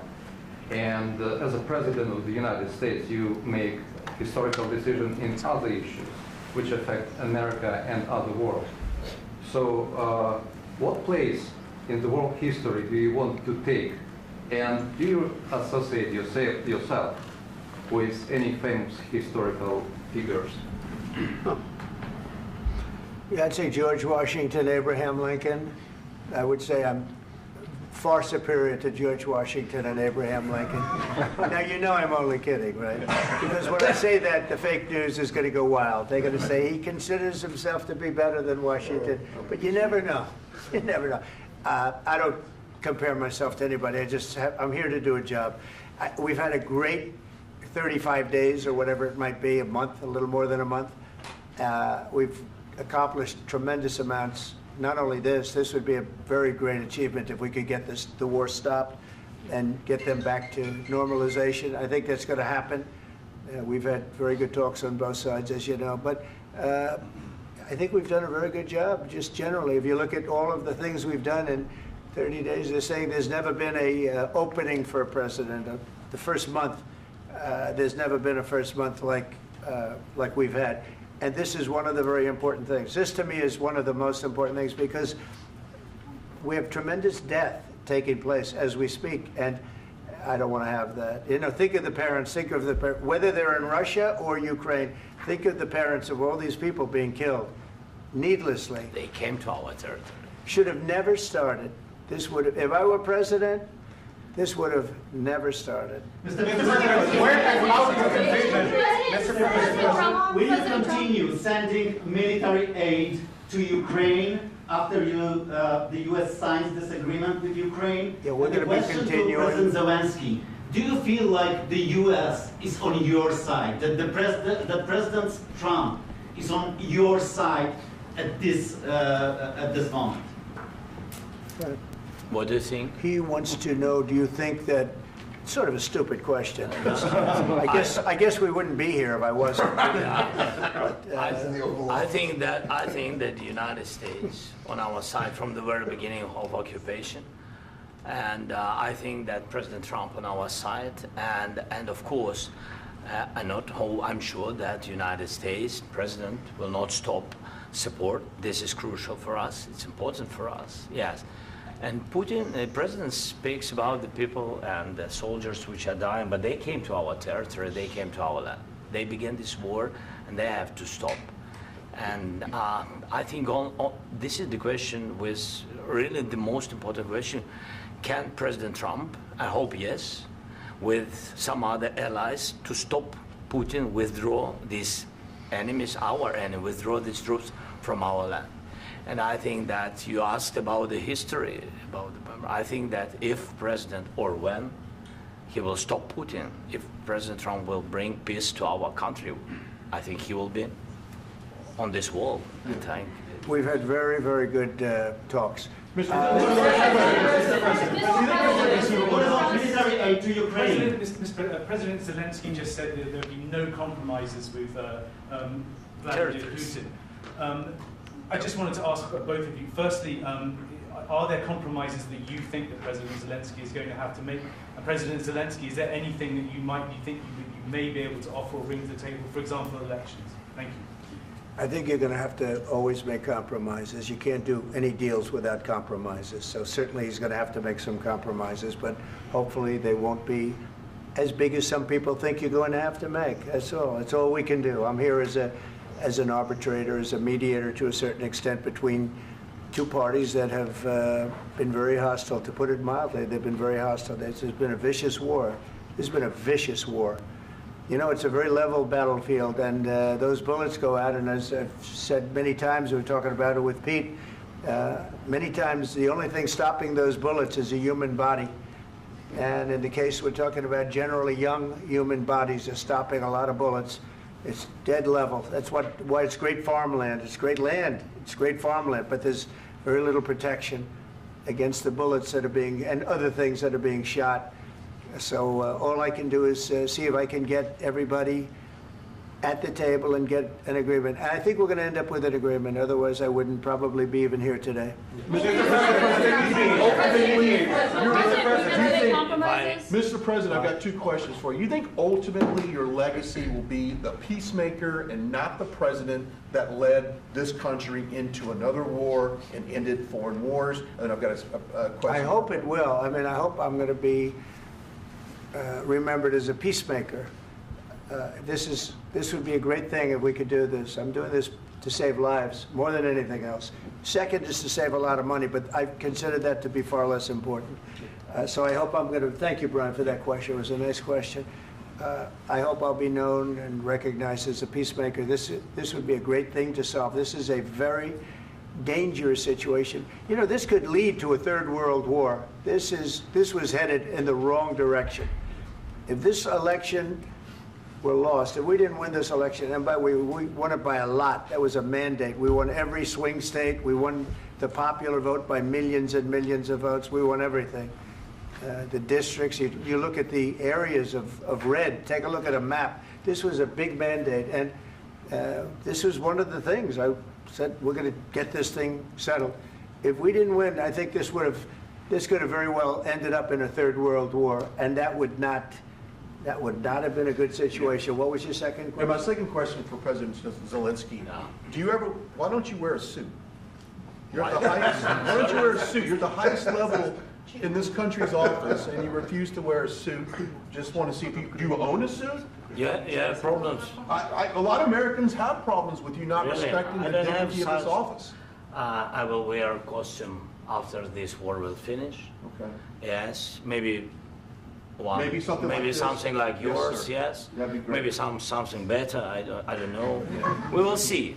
Maybe something cheaper than. Yeah. Thank you. Thank you. President Trump. Thank you, President Trump. You said yesterday that you have. Are you going to send more arms to Ukraine in case there's no peace? Yeah, we're going to have arms to Ukraine. Yeah, sure. Hopefully, I won't have to send very much because hopefully we're going to have it finished. We're looking forward to finishing this quickly.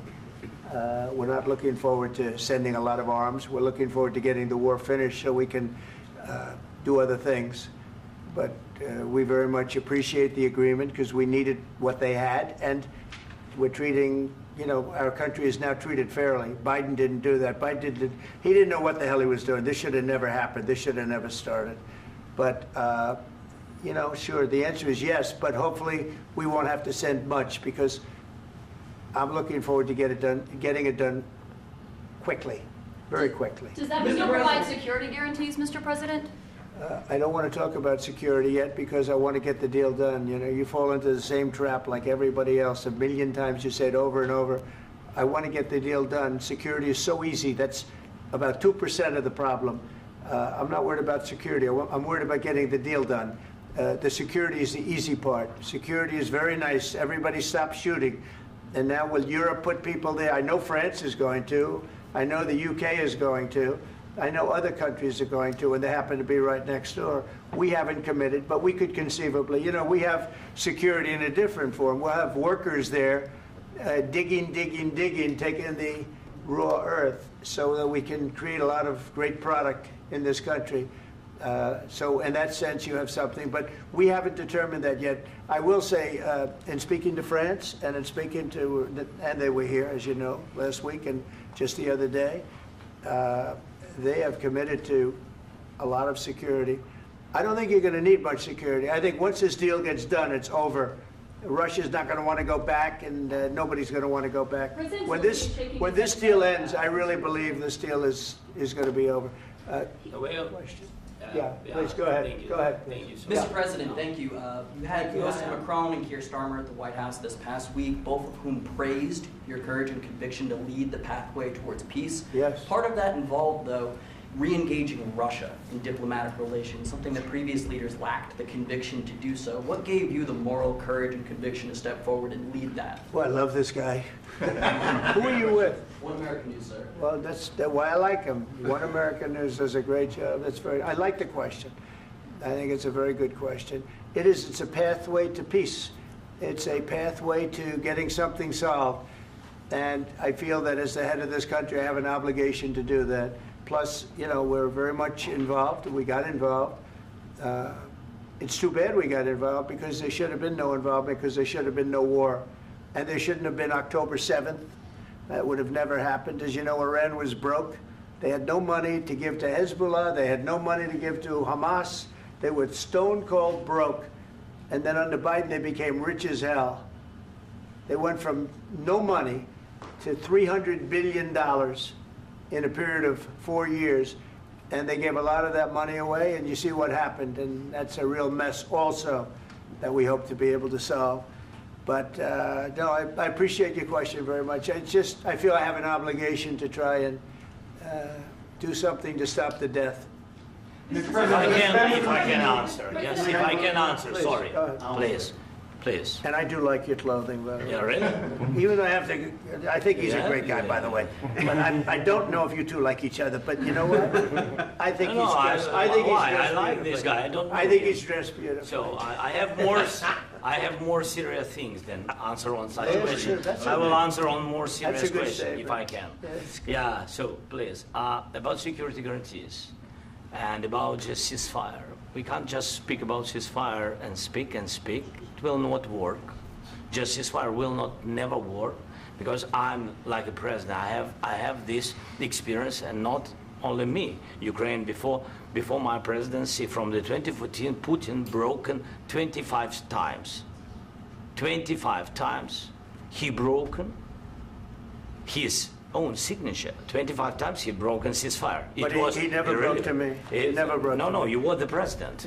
You were the president during. He never broke to me. In 2016, you've been the president, Mr. President. You've been the president, but he had, of course, not with you, but he had during those periods. He had conversations with our side, and we had Normandy format. You know, the France, Germany, Ukraine, and Russia, and he broken 25 times. That's why we will never accept just ceasefire. It will not work without security guarantees. Security guarantees, maybe President is right about this document and other, but this document is not enough. Strong army is enough, because his soldiers afraid, Putin's soldiers afraid of our soldiers when we're strong enough. If we are not strong enough, if we are empty, if our storage is empty, we can't defend our land. Today, you know, he knows that we have all the world knows that we have meeting, yes? Why he's using ballistic? Putin today using ballistic on our hospitals, schools, and etc. Ballistic. So he knows that we are here and that President Trump is really have goodwill to stop this war. And you hear now the president. So why he's using? So he doesn't want to stop. He doesn't want. But I hope that we will do it. Really, we'll do it. Security. When we speak about security guarantees, when the Europeans are ready for contingents, they need USA backstop. If there will not be United States, we will not never have any contingents, strong contingents from the Europeans, because they don't want to divide alliance connection between the United States as the main and strongest ally and Europeans. And this is crucial, this is important. That's what we want to speak about very much. This is very important. And air defense. So air defense, really, we have big deficit with all these systems, and we need to provide this. We need it very much. Otherwise, Putin will never stop, and will go further and further. He doesn't want. He hates us. You know, it's not about me. He hates Ukrainians. He thinks that we are not a nation. He thinks, and he shared these thoughts. I think maybe with your team also. I don't know, but with all the Europeans, in media, officially and not, he always said that there is no such country, such nation, such language, and such life like Ukrainian. No, he really doesn't respect all the Ukrainians, and he wants to destroy us. And you are right, Mr. President. That's 2%. This document, maybe other documents, it's a very good start, very good, but it will not enough to stop this person. Should Russia pay to rebuild Ukraine? Mr. President, under these should Russia pay to rebuild Ukraine? They have to pay. This is the rule. This is the rule of the war. This is the rule of the war. During all the centuries, all the history, this is the rule of the war. Who began, those pay. Do you agree? This is the rule. Putin began this war. He has to pay all money for innovation. He has to pay. Of course, some Russian assets, what we have in Europe, about 300 billion, we can use them. We can use for innovation and buy military support from the United States also. We can do it, but it's not enough. It's not enough. President, under these circumstances, do you envision a trilateral summit with Putin and President Zelensky? Wait 1 second. I asked this question that you didn't like because I wanted to know if you want to position yourself in the middle between Russia and Ukraine, or on the Ukraine side. No, I'm in the middle. I want to solve this thing. I'm for both. I want to get it solved. And it's wonderful to speak badly about somebody else, but I want to get it solved. If we can solve it, great. If we can't solve it, they're going to have to fight it out, and who knows what's going to happen. But I want to see it get solved. May I follow up? One more question about U.S. troops in Europe. After Russian invasion of Ukraine, your predecessor sent additional troops to Eastern Europe, including Poland, my country. Yeah. Are you committed to keeping these troops on the eastern flank of NATO in the future? I'm very committed to Poland. I think Poland has really stepped up and done a great job for NATO. They, as you know, they paid more than they had to. They are one of the finest groups of people I've ever known. I'm very committed to Poland. What about Baltics? Poland's in a tough neighborhood, you know. What about the Baltics? The Baltics, they got a lot of, it's a tough neighborhood too, but we're committed. We're going to be very committed, and we're committed to NATO. But NATO has to step up, and the Europeans have to step up more than they have. And I want to see them equalize, because they are in for far less than we're in, and they should be at least equal. You understand that? Why is the United States, we have an ocean in between, why is the United States in for so much more money and other things as Europe? With that being said, and as you said, they've also been obviously very helpful, but we have put in far more than they have, and I think they should equalize. Mr. President, please go ahead. Ask you about the agreement again today. What changed between the first time that Secretary Bessent gave President Zelensky the agreement and today for the signing? We made a deal. So what was the deciding factor? I'm a business person. We made a deal. That's what changed. Mr. President, I didn't think we were going to make a deal, and We ended up making the deal, so that changed. Mr. President, what and how do you envision a trilateral summit with President Zelensky and Putin? I don't know, under but these well, they circumstances? don't like each other, I can tell you that. Okay? They do not like each other. This is not a love match, and it's unfortunate. That's why you're in this situation. The United States should not have allowed this to happen, okay? The United States, run by a man that didn't know much, I'm going to be very nice, run by an incompetent person, very incompetent person, should never have allowed this to happen. I've stopped wars. I've stopped many wars. My people will tell you, I stopped wars that nobody ever heard about. I stopped wars before they ever started. You can look at some of, I could give you a lot of nations that would tell you right now they were probably going to war. I could tell you right now there's a nation thinking about going to war on something that nobody in this room has ever even heard about. Two smaller nations, but big, still big. And I think I've stopped it. But this should have never happened. Sorry, just a second. About any negotiations. First of all, I want really to tell you, and I think that everybody understands that Ukraine, modern Ukrainians, nobody wants to stop this war. But at the fusions, it's understandable that two sides of the war, not Russia and the United States, because this is not the war between Russia and the United States. This is war of Russia against Ukraine and Ukrainian people. So these two sides will be at the will be at the negotiation table. Then of course United States, like the strongest partner of the Ukraine, and of course Europe. I think Europe is very important. I want to speak about it with the President. Yes, Europe is very important for us because we really defend Europe for today. All Europeans really recognize that we are defending line and they have real life and our people are dying. That's why they helped us. And also it's about the NATO. Yes, between, like the President said, you have big, nice ocean. Yes, between us. But if we will not stay, Russia will go further to Baltics and to Poland, by the way. But first to the Baltics. It's understandable for them because they've been in the USSR. You know, they've been one of the republics of the USSR, and Putin wants to bring them back to his empire. It's a fact. And when he will go there, if we will not stay, you will fight. Your American soldiers, it doesn't matter, do you have ocean or not, your soldiers will fight. Mr. President, would you be willing to visit Ukraine, maybe Kyiv or Odessa, which is known to be at the river with Black Sea? It was my question. I'm sorry. I don't want to talk about Odessa now. Let's not talk about Odessa. I want to talk about making a deal, getting peace. We don't have to talk about Odessa, but a lot of cities have been destroyed. A lot of cities that are not recognizable. There's not a building standing. No, and a lot of things. Mr. President, you have to come and to look. No. We have very good cities. Yes, a lot of things have been destroyed, but mostly cities alive, and people work, and children go to school. Sometimes it's very difficult. Sometimes closer to front line, children have to go to underground schools or online. But we live. Ukraine is fighting, and Ukraine lives. This is very important. And maybe it's Putin is sharing this information that he destroyed us.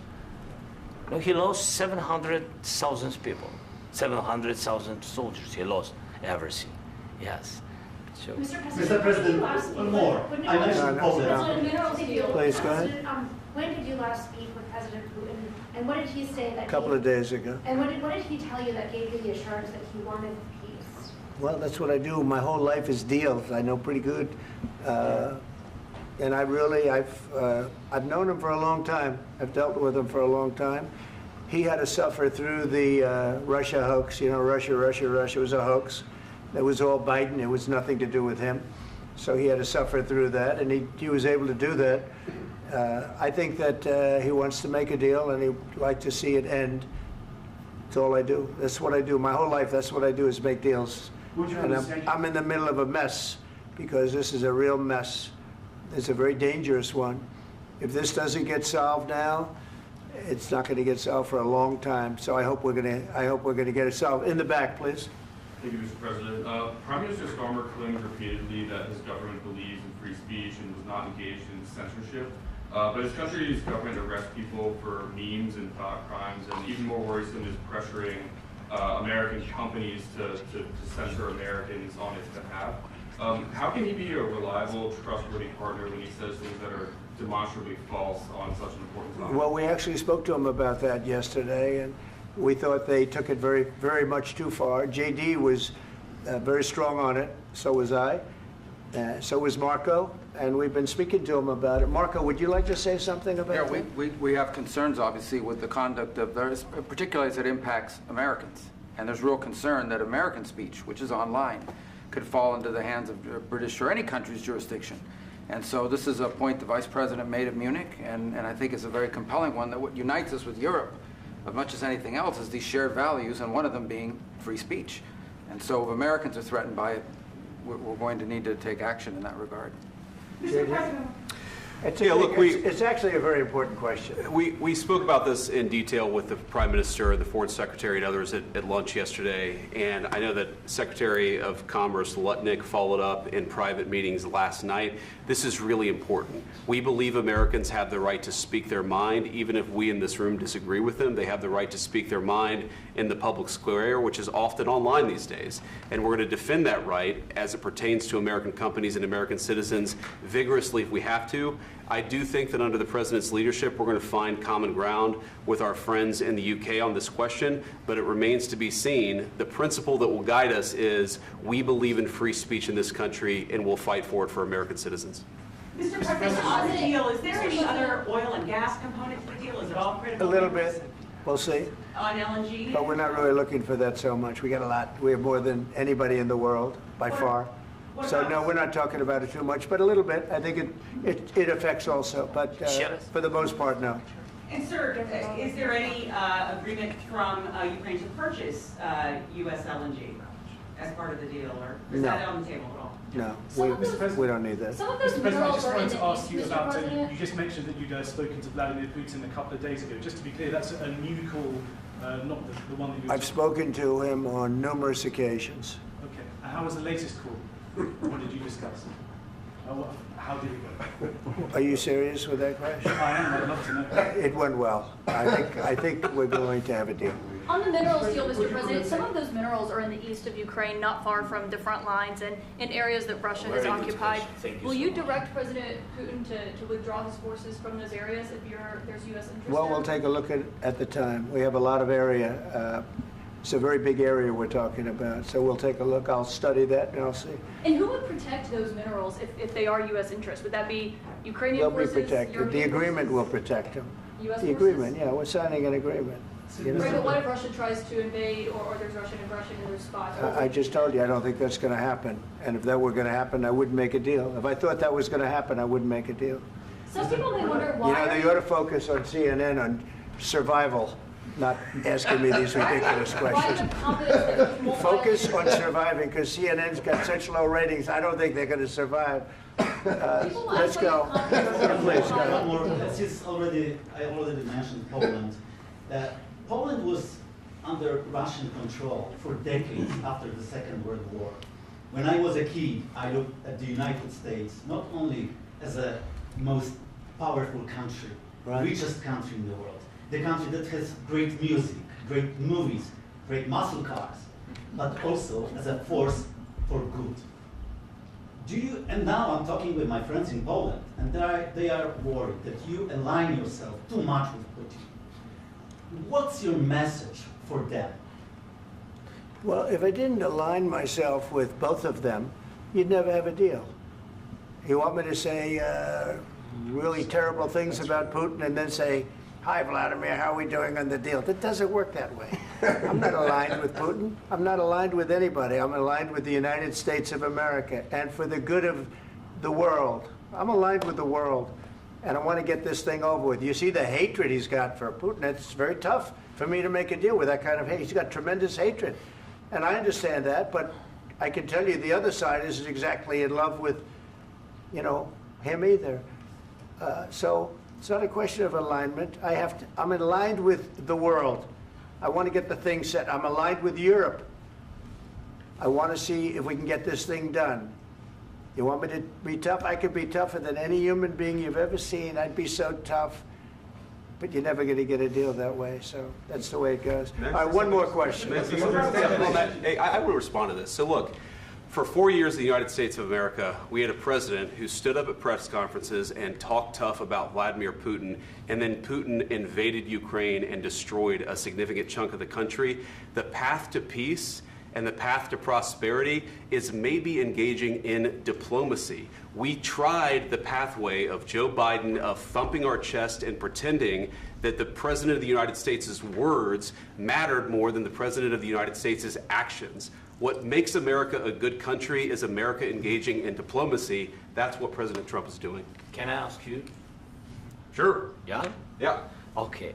So he occupied our parts, big parts of Ukraine, part of East and Crimea. So he occupied it on 2014. So during a lot of years, so I'm not speaking about just Biden, but those time was Obama, then President Obama, then President Trump, then President Biden, now President Trump, and God bless, now President Trump will stop him. But during 2014, nobody stopped him. He just occupied and took. He killed people. You know what the contact line? 2015. 2014 and 2014. 2014. Yeah. So I was not here. Yeah, but that's exactly right. Yes, but during 2014 till 2022, yeah, the situation the same. The people have been dying on the contact line. Nobody stopped him. You know that we had conversations with him, a lot of conversation, my bilateral conversation, and we signed with him, me, like a new president. In 2019, I signed with him the deal. I signed with him, Macron and Merkel, we signed ceasefire. Ceasefire. All of them told me that he will never go. We signed him with gas contract. Gas contract. Yes, but after that, he broken this ceasefire. He killed our people and he didn't exchange prisoners. We signed the exchange of prisoners, but he didn't do it. What kind of diplomacy, JD, you are speaking about? What do you mean? I'm talking about the kind of diplomacy that's going to end the destruction of your country. Yes, but if you Mr. President, with respect, I think it's disrespectful for you to come into the Oval Office and try to litigate this in front of the American media. Right now, you guys are going around and forcing conscripts to the front lines because you have manpower problems. You should be thanking the President for trying to bring an end to this conflict. Have you ever been to Ukraine that you say what problems we have? I have been to. Count once. I've actually watched and seen the stories, and I know what happens is you bring people, you bring them on a propaganda tour, Mr. President. Do you disagree that you've had problems bringing people into your military? And do you think that it's respectful to come to the Oval Office of the United States of America and attack the administration that is trying to prevent the destruction of your country? A lot of questions. Let's start from the beginning. Sure. First of all, during the war, everybody has problems, even you, but you have nice ocean and don't feel now, but you will feel it in the future. God bless. You don't know that. God bless. You God bless. You will not have a war. Don't tell us what we're going to feel.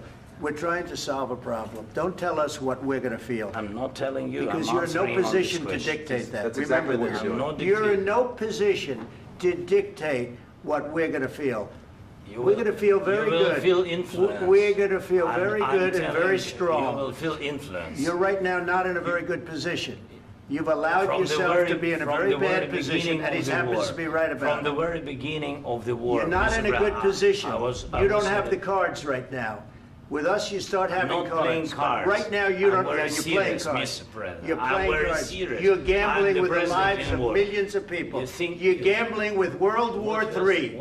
You're gambling with World War III. And what you're doing is very disrespectful to the country, this country. That's back to you. Far more than a lot of people said they should have. Have you said thank you once? This entire meeting? No, in this entire meeting, have you said thank you? You went to Pennsylvania and campaigned for the opposition in October. Offer some words of appreciation for the United States of America and the president who's trying to save your country.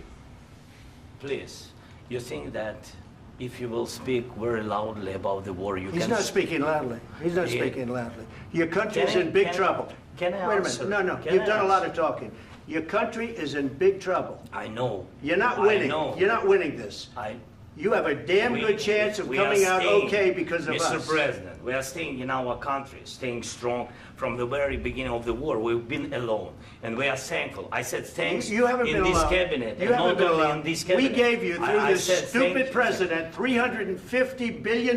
You voted We gave for you your military president. equipment, You and you voted men for are your brave, president. but they had to use our military. What about West? If you didn't have You our invited military me- equipment, You invited if me you to didn't speak. have our military equipment, this war would have been over in 2 weeks. In 3 okay? days, I heard it from Putin. In 3 days, this is something Maybe new. less. In 2 weeks, of course, yes. It's going to be a very hard thing to do business like this. I Again, tell you. just say thank you. I said a lot of accept times that thank there, you accept to that- American people. Accept that there are disagreements, and let's go litigate those disagreements rather than trying to fight it out in the American media when you're wrong.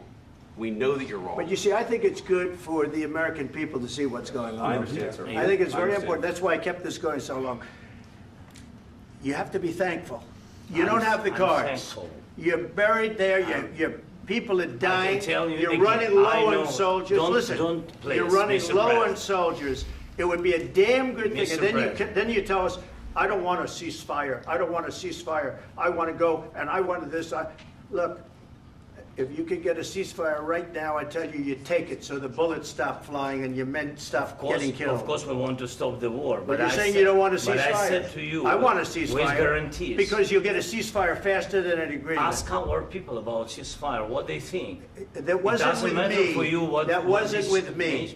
It That was wasn't with you. a guy named Biden who was not a smart person. This That is was your, with, this that was is with your Obama. president. It was your president. Excuse me. That was with Obama, who gave you sheets, and I gave you javelins. Yes. I gave you the javelins to take out all those tanks. Obama gave you sheets. In fact, the statement is Obama gave sheets and Trump gave javelins. You got to be more thankful, because let me tell you, you don't have the cards. With us, you have the cards. But without us, you don't have any cards. One more question to Mr. Vice President. I'm sorry. It's going to be a tough deal to make, Um, because the attitudes have to change. What if Russia breaks ceasefire? What if Russia breaks peace talks? What do you do then? I understand that it's a heated conversation right now. What are you but saying? what She's if asking, what if Russia breaks the ceasefire? What if anything? What if a bomb drops on your head right now? Okay? What if they broke it? I don't know. They broke it with Biden because Biden, they didn't respect him. They didn't respect Obama. They respect me. Let me tell you, Putin went through a hell of a lot with me. He went through a phony witch hunt where they used him and Russia. Russia. You ever hear of that deal? That was a phony Hunter Biden, Joe Biden scam. Hillary Clinton, Shifty Adam Schiff. It was a Democrat scam. And he had to go through that. And he did go through it. We didn't end up in a war. And he went through it. He was accused of all that stuff. He had nothing to do with it. It came out of Hunter Biden's bathroom. It came out of Hunter Biden's bedroom. It was disgusting. And then they said, oh, the laptop from hell was made by Russia. The 51 agents. The whole thing was a scam. And he had to put up with that. He was being accused of all that stuff. All I can say is this. He might have broken deals with Obama and Bush, and he might have broken them with Biden. He did, maybe. Maybe he didn't. I don't know what happened. But he didn't break them with me. He wants to make a deal. I don't know if you can make a deal. The problem is, I've empowered you to be a tough guy. And I don't think you'd be a tough guy without the United States. And your people are very brave. But you're either going to make a deal or we're out. And if we're out, you'll fight it out. I don't think it's going to be pretty, but you'll fight it out. But you don't have the cards. But once we sign that deal, you're in a much better position. But you're not acting at all thankful. And that's not a nice thing. I'll be honest, that's not a nice thing.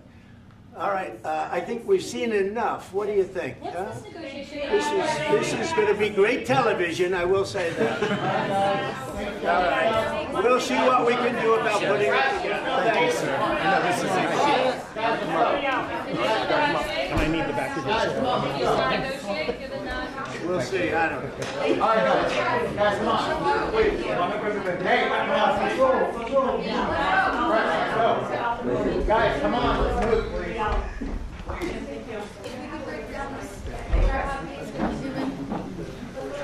Thank you.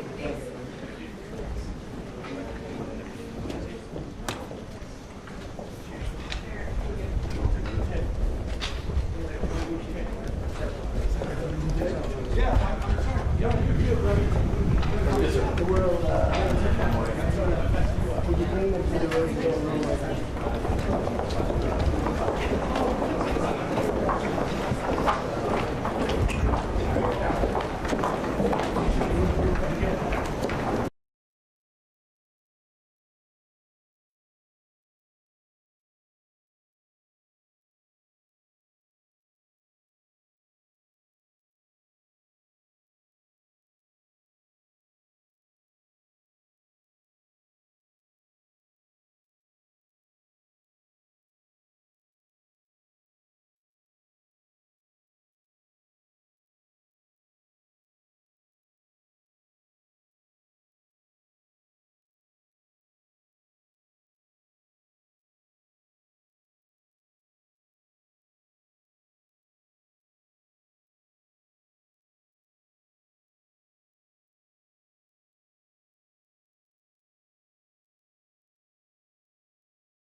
literally insane.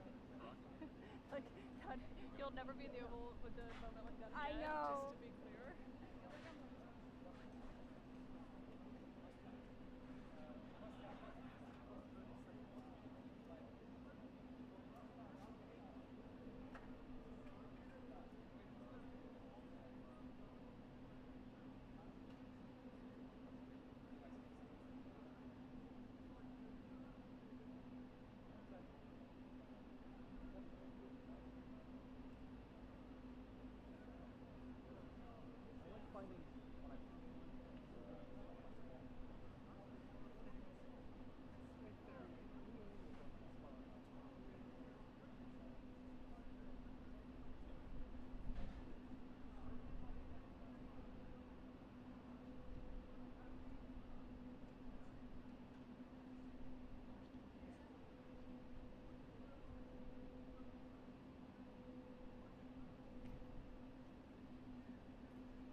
check. Testing 1 2 1 2. Microphone check. 1 2 1 2. Copy that. Thanks, dude. Just let me know you're rolling. You rolling? Okay. Thanks, dude. Bye.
hot for the pool camera.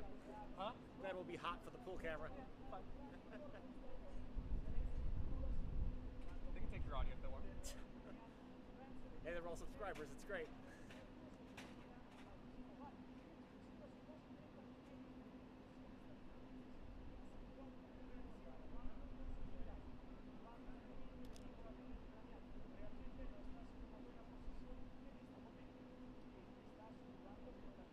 Left shoulder back, and then ready for the round.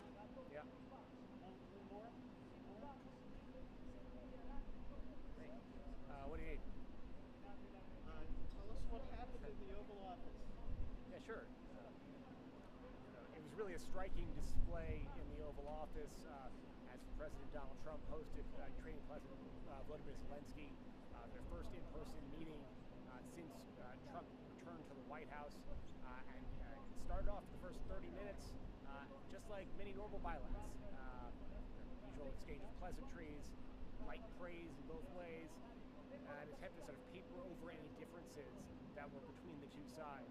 And then it took a very dramatic turn towards the last 10 minutes of the meeting, with shouting, finger pointing, and really a displays of animosity, largely from the U.S. side towards the Ukrainians for saying that the U.S. wasn't, that the Ukrainians weren't being grateful enough to the U.S. For the billions of dollars of support in the more than 3 year Russian invasion. What was the mood, and in your whole experience covering Oval Office photo ops, what was your reaction?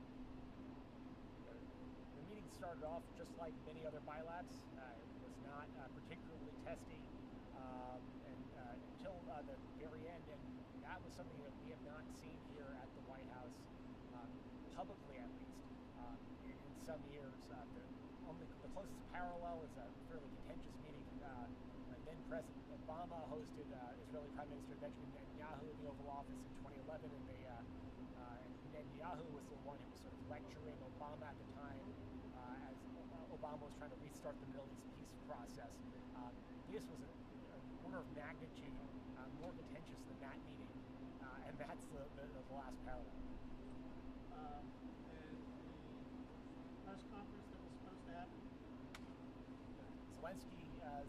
Zelensky's vehicle, his armored SUV, pulled up to the door of the West Wing behind me just a few seconds after President Trump said that Zelensky could come back when there's peace. There's supposed to be a press conference in the eastern of the White House where we were expecting Trump and Zelensky to sign a critical minerals agreement that Trump has really demanded that the Ukrainian government sign to give the U.S. an economic stake in Ukraine's future.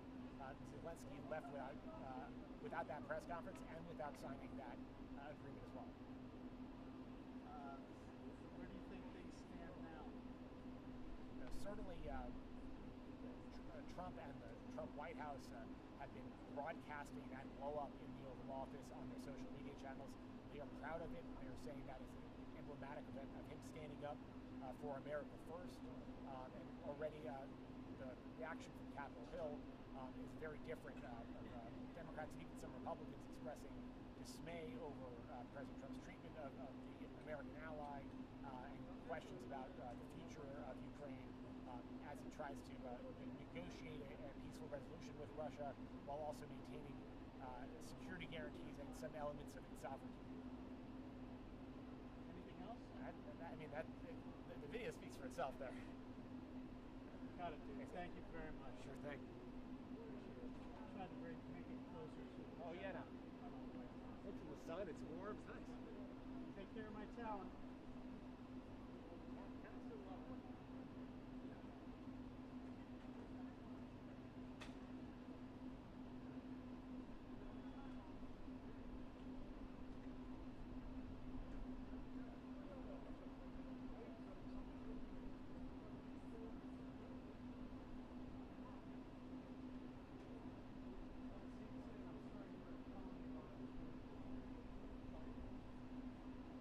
Yeah.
like to, but